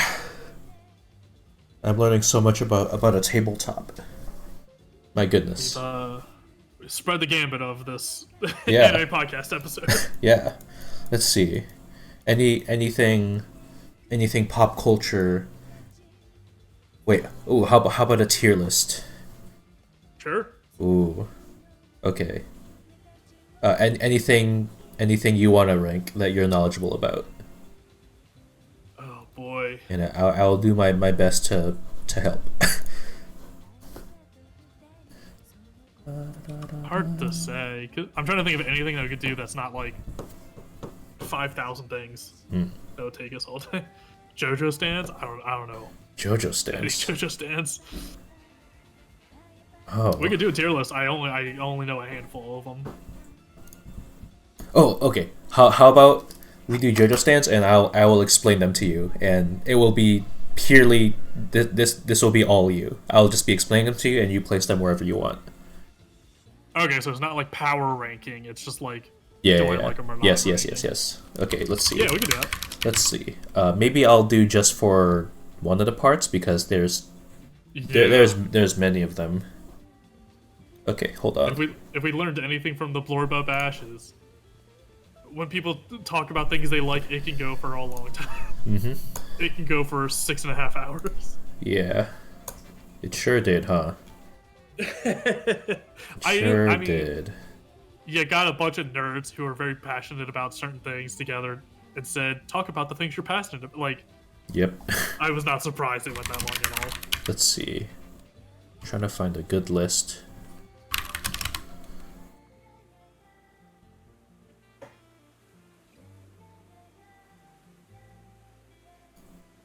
Let me see. Ugh. There's so many. Are you telling me JoJo fans are passionate and get real invested in it?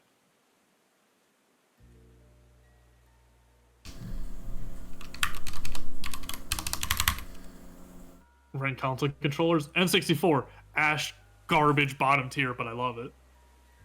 Objectively, it's a horrible controller. Oh, the N60, yeah, the N64 controller. It's so weird. Yeah, whenever like I was like a little baby visiting cousins, it's like I never did reckon with how to play with it because it's just there's three of them.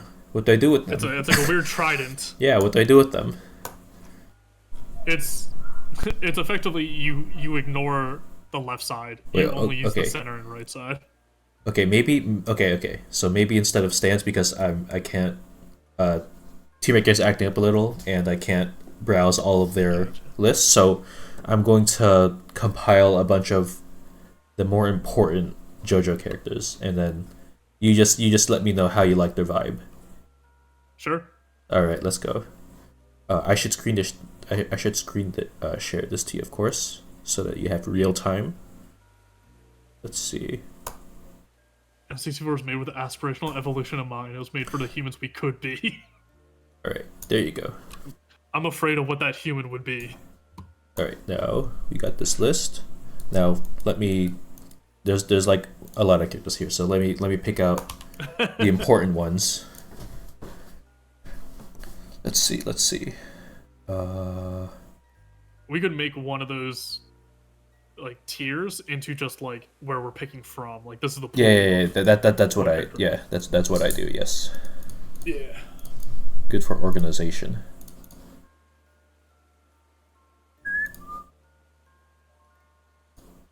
F, and then here will be the pool. Okay, let's see. One.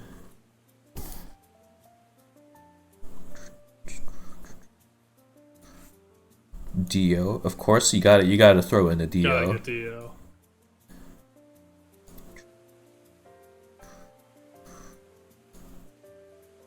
There's a lot of these characters that you just don't know, huh? It's gonna be rough. It'll be fun. I know Bruno. Bruno, Like yeah. I know of him, but I couldn't tell you anything about him.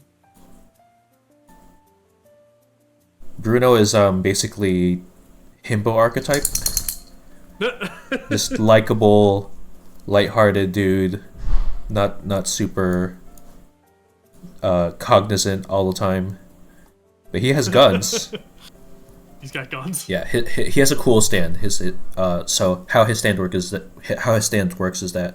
he has like just a normal gun, but he has these six little creatures, these six little dudes that like are latch onto the bullet as it fires, and they ricochet the bullet between themselves.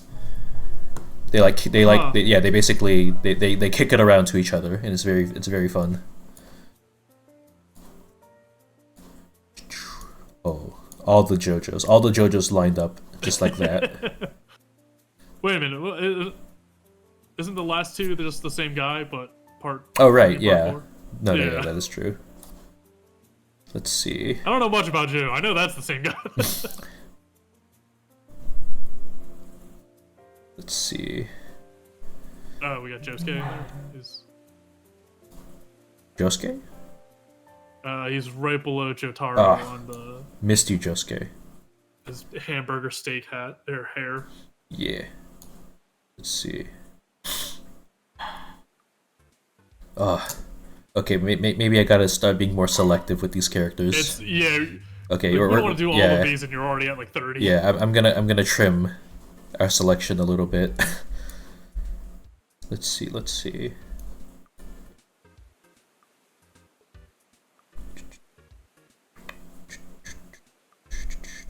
I think having the power of guys who fuck you up is good.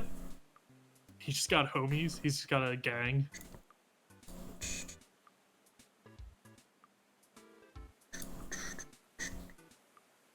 I think the whole part of part 3 with the baby assassin. The baby assassin. Which one was that again? I don't know. I remember it's like there's a sand user that was sent to kill us, and then they find the baby. Okay, yeah, I know that one. And I'm like, this is a lot. Yeah, There's a lot to take in. yes, I remember that. Let's see. Any places to trim this? Let's look. We gotta make some hard decisions here, y'all. Some of you aren't making the team. Yeah.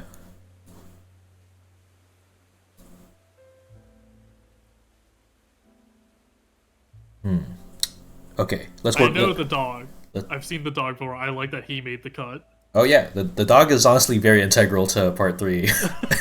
A very integral character. Okay, I think it should be good. Let's see. Our first character here is Bucciarati. So each, Bucciarati? yeah. So basically, oh, thank you for the 10 months. I appreciate that a lot. Appreciate it many. Let's see. Okay, so Bucciarati is part 5 is like mafioso shit, and Bucciarati is the boss of Giorno's crew, who is the main character, and Bucciarati is just like he's a real competent, selfless mob boss who is very cool and likable. And his stand he can attach basically zippers to anything, and can use that to like unravel things by the zipper, or like to he can zip line by making the zipper extend from one place to another.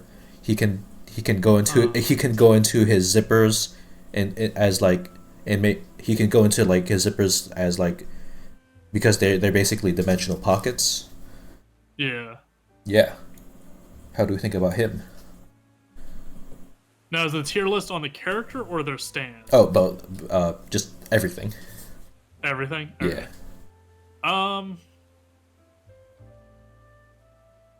Uh, Hold on, I need to make more cuts. This is this is too Still many. a lot. It's too many. I gotta respect the time we have.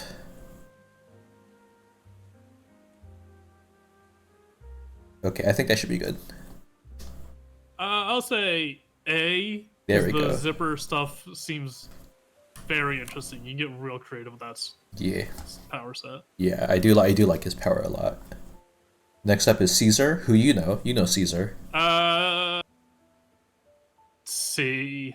Wow, brutal. I don't like. I know it was an emotional part. I didn't care about Caesar at all. Yeah, And okay. it's like, oh no, Caesar. It's like, all right. Okay, but the soundtrack for that scene, Soundtrack was great. the Soundtrack was soundtrack for that scene is crazy. yeah. Let's see. This is Diego, not Dio. This is Diego. Diego. Diego's in part 7. All right. He's not a good guy. He's definitely not a good guy. He's definitely not a bad guy. He's basically all in his own self-interest, and his power is that he can turn into a dinosaur. A.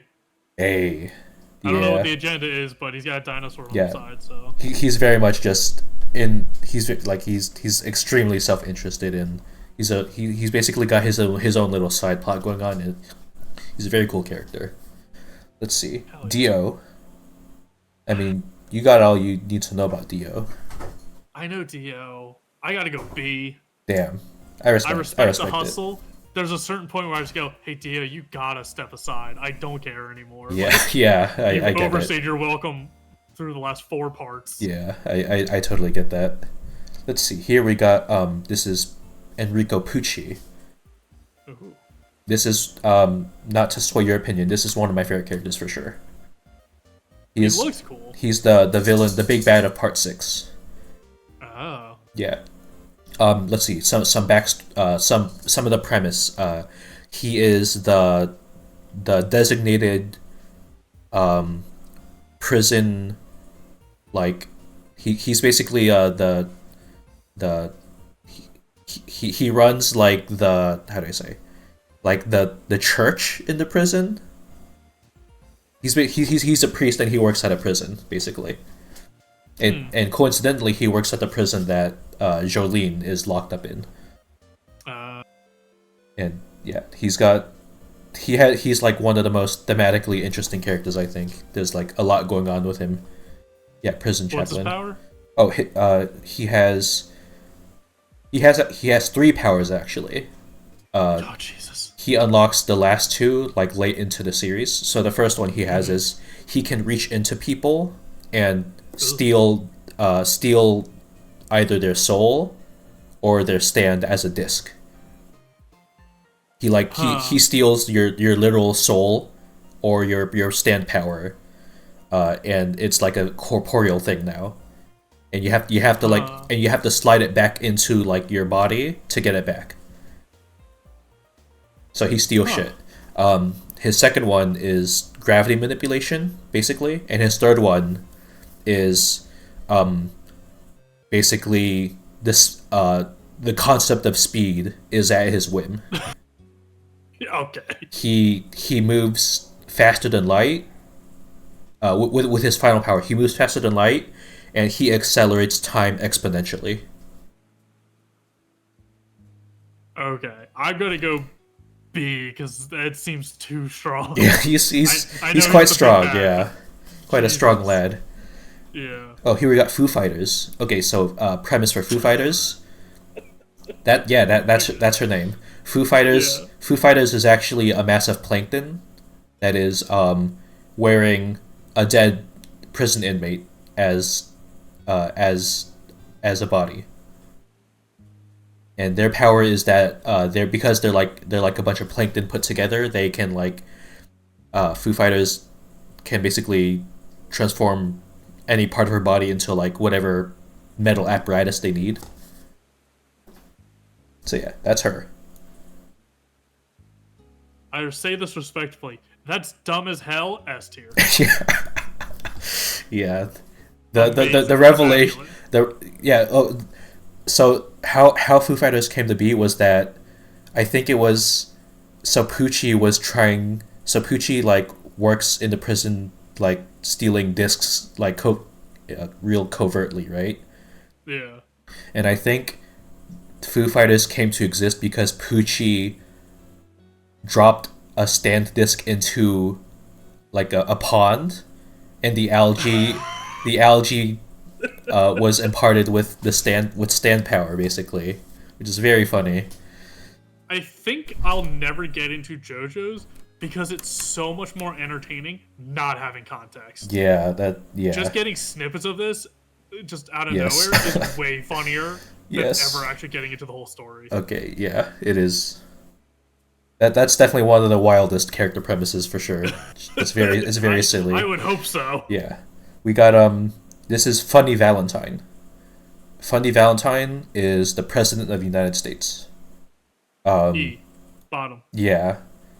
I He don't need to hear is anymore. yeah. I think Valentine's a good villain.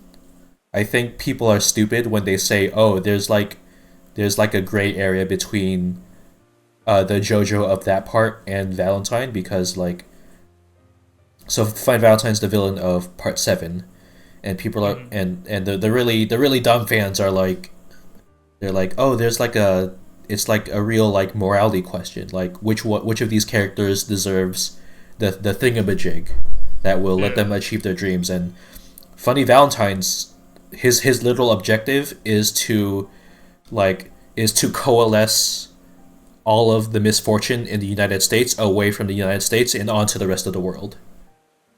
That's his little objective. There is no goodness in that, and people are very silly for thinking there's like a gray area between him and the JoJo of that part. Sounds like the president, though. That makes sense. Yeah, exactly. He's very much a total dipshit nationalist. Here we got Giorno, uh, the part 5 JoJo, who is Dio's son. Dio's son, Yeah. but how do I say? Dio like you know part 1 like or Yeah. part 3 like Dio possesses Johnny's body or Jonathan's body. hmm So yeah, just Go A. Go A with you. all right. We'll go A. Guido Mista, the lad with the funny hat. It's a silly hat. I know he's the one with the gun stands. Yeah, I'll go B. B. All right, we'll take it. This is Gyro Zeppeli. Um, Uh, each JoJo part has like the sidekick character, and Gyro is the sidekick for part 7. Gotcha. And the cool thing about him is that the dynamic between him and Johnny, who's the main JoJo, is that Johnny is just this cynical loser piece of shit, and Gyro is the really competent noble one. Mm-hmm. And their dynamic is amazingly written. And Gyro, the cool thing about Gyro is that for most of the series, he doesn't have a stand power. His power is that he manipulates a phenomenon called spin, which is basically like the golden spiral that is present in all nature. And so he basically just he throws these like green crystal balls at things to basically destroy or manipulate them into whatever he wants. Again, respectfully, it's so stupid. It's the golden spiral. It's the golden spiral. Yes. It's just, you're like, he doesn't have a stand user. I'm like, oh, that's cool, and then a crazier power instead. I'm like, okay. Yeah, the golden the whole thing about spin in part 7 is honestly like super cool. Yeah. Oh, spin is not Hamon, Dorcas, but it's close. Okay. I'd say it's closer to Hamon than stands, because spin is like, it's like tapping into an innate thing about the universe. Yeah, I was gonna say it sounds like come on. And it's like unlike a stand, which is like clearly like a thing, like a creature bound to someone. The spin is like more innate to Gyro. Gotcha. So yeah. Next up, we got Whole Horse. I vaguely remember him. I'm gonna have to wait. Okay, you know what? Let me make some more cuts. We are going a bit over. Yeah. Yeah. Okay, we already have Joseph. Okay. Okay, this is all we're working with now. We go fast. Okay. D. Yeah, I get it. he's kind of just a cow, but he's quite funny. He's originally like one of the Monster of the Week villains of part 3, but then he just keeps showing up for no reason. It's pretty funny. Okay. Like I all, do remember him. yeah, like all the other Monster of the Week villains, like they show up exactly for their episode and then they're gone. And then Whole Horse, is just, he's just there. He just keeps showing up with like different. He has like a different partner all the time. It's very silly. Iggy. S. Yeah, Iggy's good. Iggy's just a good lad with a fun stand. Mm-hmm. This is Jobin. Jobin is from part 8. He is part 8 is about the JoJo part 8 basically has amnesia. Mm. And he gets like kind of taken into a family that isn't entirely friendly to him, and Jobin is the eldest son of the family. And Jobin is, how do I say? Jobin's deal is that they're kind of moody, kind of broody. Their stand is that they can focus like intense, like extreme points of heat in people's bodies and just kill them very quickly and suddenly like that. Basically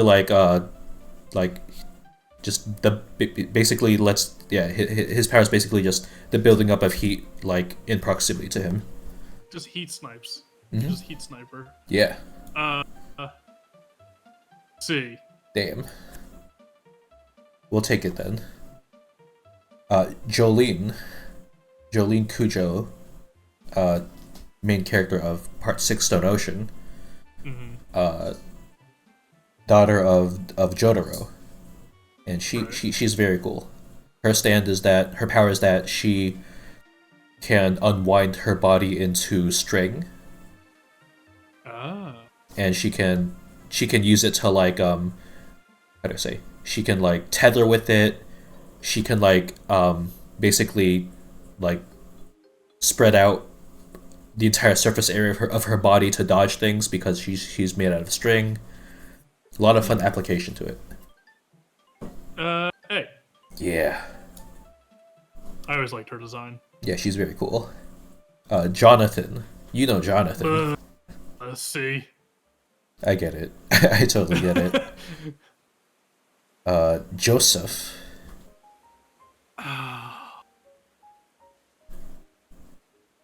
He's stupid as shit. I kind of have to go S. Yeah, he's everyone likes him for He's a dumb reason as that I hell. get. Yeah. Yeah.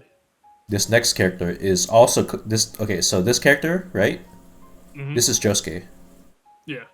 This is also Josuke. They have the same name. They're totally different people. Don't worry about it.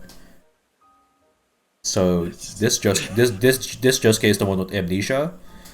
okay. He has he has a cool power, and then he has like an end game power. So his normal power is his stance soft and wet. It lets him so soft and wet creates bubbles, and if the bubble comes into contact with something, it can steal away an attribute of that thing, and it gets like contained within the bubble. So if for example he wants to steal, he could steal something like your eyesight by having a bubble make contact with you, and then if it makes contact with you, then the literal concept of your eyesight is trapped within this bubble now.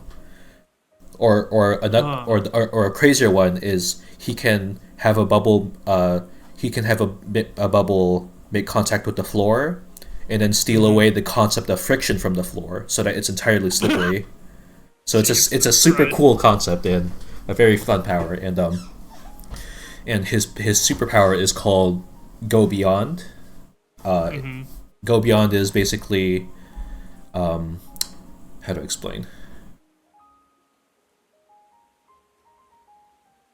I think I forgot what Go Beyond does actually. Let me. So Go Beyond is like it has to do with string theory, and string theory. I'm not gonna assume you. Luckily, I'm gonna be honest with you. If you figure out the explanation, it won't help me. Yeah. Okay. So It- string theory is basically the theory that like the universe at its most fundamental shapes isn't particles, but Yeah. a String. bunch of string that vibrates at very, and like whatever manifests from those strings is based on like the very specific vibration that is being applied to them, or something like that. Yeah. And let me find. Okay, so Go Beyond. Yeah. Okay. So and then the revelation is that the bubbles are not bubbles. They are like string that is spinning rapidly, and that's why they look circular. And Okay. oh yeah, and okay yeah, and basically, this it's a callback to part four actually, because in part four, Kira gains an ability where he can use.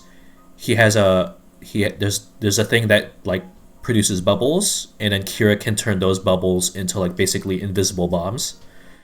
This is a callback because for Josuke here, Go Beyond lets him control his bubbles as like basically intangible intangible things of nature that are imperceivable and can go through anything.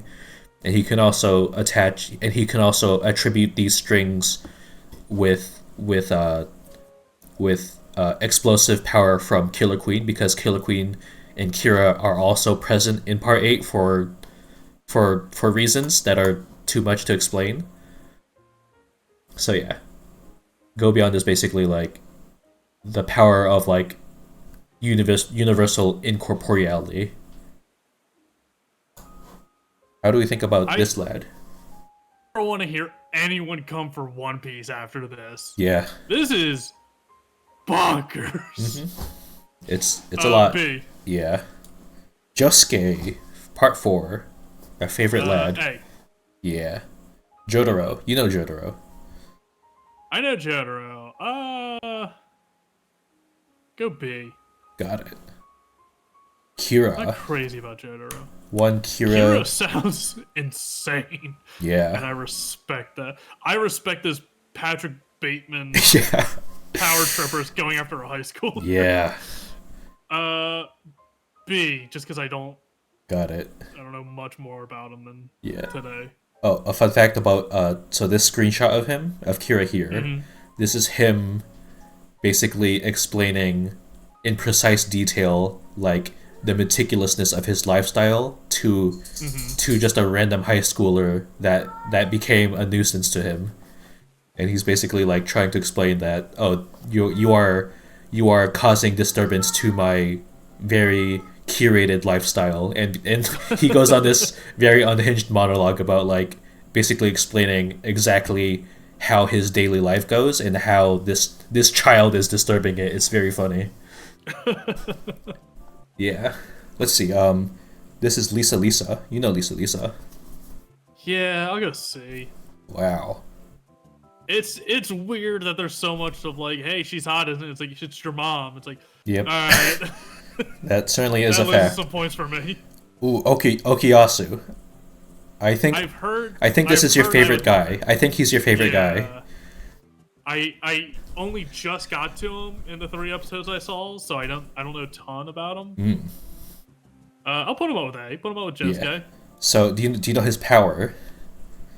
Not really. Okay, so his I power didn't get into it his in that his episode. power is called the hand, and basically, um, anything like he can activate it basically whenever anything that he swipes at or he puts his hand over. He makes like a motion with his hand over. He can erase that thing from existence, from all of existence. Jesus He Christ. can erase anything from existence, but he doesn't. Because he's insanely stupid as fuck. He doesn't know how to use it well. But he figures out a really effective application for it that is like synergistic with his friends because Okuyasu he kind of has like a growth arc where he basically becomes Josuke's bestie and learns how to be compassionate. Yeah. And the way this manifests is that he learns how to use his power to protect his friends because it lets him because he figures out, oh, I can literally erase the space between my friend and I to pull them back from danger. So he can literally, he can teleport people by like erasing the distance between him and them, which is Yeah. really cool. How do we think? He is cool, Bara. Yeah. Next up, we got Rohan. I don't think you know Rohan. I feel like he was a little later into part 4. Yeah, I only did the first 3 episodes, so I only know from like Trophy. Yeah. So Rohan is he's a mangaka, originally introduced as like a villain of the week, but he ends up becoming a main member of the team, which is quite surprising. He's a mangaka, and his power is that he can like incapacitate people and turn their body into like a book and literally read into like their entire life history by like opening them up like a book. And this is like this is very powerful because he could write anything like into you, and that becomes fact. That becomes a law of the universe. Yeah. Like he could do some like he's basically like people call him like a stand-in for Araki because his power is basically power over the entire JoJo universe. Because theoretically he could write something like he could write something like he could like if he wanted to dispatch of someone he would write, oh, this person died a minute after this exact current time. And he could do that. He could do it by the second even, but he doesn't because all he wants to use his power for is to learn about authentic human experience to inspire his writing in his manga making, which is very funny. So he very seldom uses his ability for like reasons other than just learning about people. A. Yeah, he's good. And the last character, Johnny Joestar, my favorite character, the main character of part 7. He is distinctly from the other JoJo's, he's not like a righteous lad. He's not even really a good lad who's misunderstood. He's kind of just a desperate, self-interested piece of shit. You're selling them well. Yeah, and he's also paraplegic because yeah, so he's a horseback rider, so he rides without his legs. Yeah. Yeah, it was basically an incident where he was basically so Johnny in the past he basically did something real shitty to someone just randomly, and then that instigated that person into basically shotgunning his entire stomach, and Jesus. that messed up his entire lower body. So yeah, and his power. Wait, no, I told you about Johnny actually. Fucking Blurbo Yeah, is Dash. he the one that's hunting down pieces of Jesus? Yeah, he's finding Jesus piece by piece, along with the president. They're on a race against each other, and his power is fingernail bullets, which is awesome, and I love it. Just bonkers. Crazy character, gonna lose a point for the horse, so B. Wow, I don't like horses. damn, you're gonna have trouble getting into part 7 then. I'm gonna have trouble getting into any of this. Yeah, but part 7 has the horse multiplier. Uh, The negative force multiplier, yes. Okay, well that's the list. We got the President of the United States at the very bottom. We got Algae, a dog, and just a guy at the top. just a real dumb idiot. Yeah, how's that? What a fun way to wrap up speech therapy. Hell yeah. That's my list, and I'm standing by it. Yeah. I'll definitely remember all of them. Yeah. Thank you for joining me for today, of course. Rather impromptu. Thank you for having me. Yeah, super. Always love having you on. Let me shout you out. That was Are We There Yet? Episode 244. Gotta do the plugs. Yeah. Soft reboot. After an 11th month hiatus, we're back, y'all. We're so back. God, I didn't realize it was this year we stopped doing it. Jesus. Yeah. It feels like it was 3 years ago. Yeah, I'm surprised I didn't.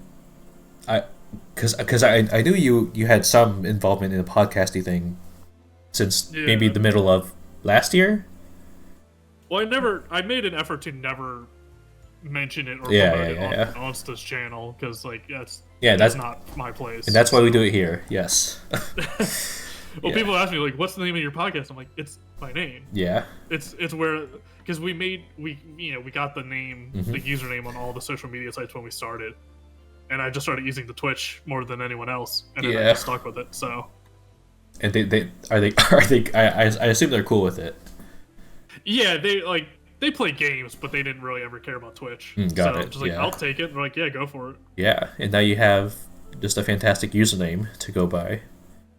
Now I got a new brand. That's why people are like, Yeah. why are you this weird like cryptid Muppet and your name's Weeb? I'm like, It adds up. It adds up. It's correct. Yeah. You're made of all the your Sona is an amalgamation of all the all the detritus that would be in this room of this background of ours. Yes. Yeah. You went through all the effort of getting all the Weeb room paraphernalia that I am too lazy to get myself. Yeah. Okay, I think we're good to go now. Let me make sure. Okay. Jacob and Julie doing some Silent Hill. Ooh. Okay, let's see. Is the season? Question mark? Yeah, it's like Thanksgiving. Yeah, it's family oriented. It's a family game. Yeah. Let me think. Any raid messages we have in mind? Let's see. We covered a lot of stuff. Oh, I got it. There we go.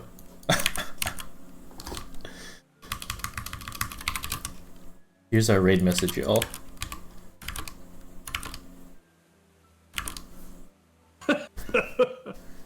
That's a good one.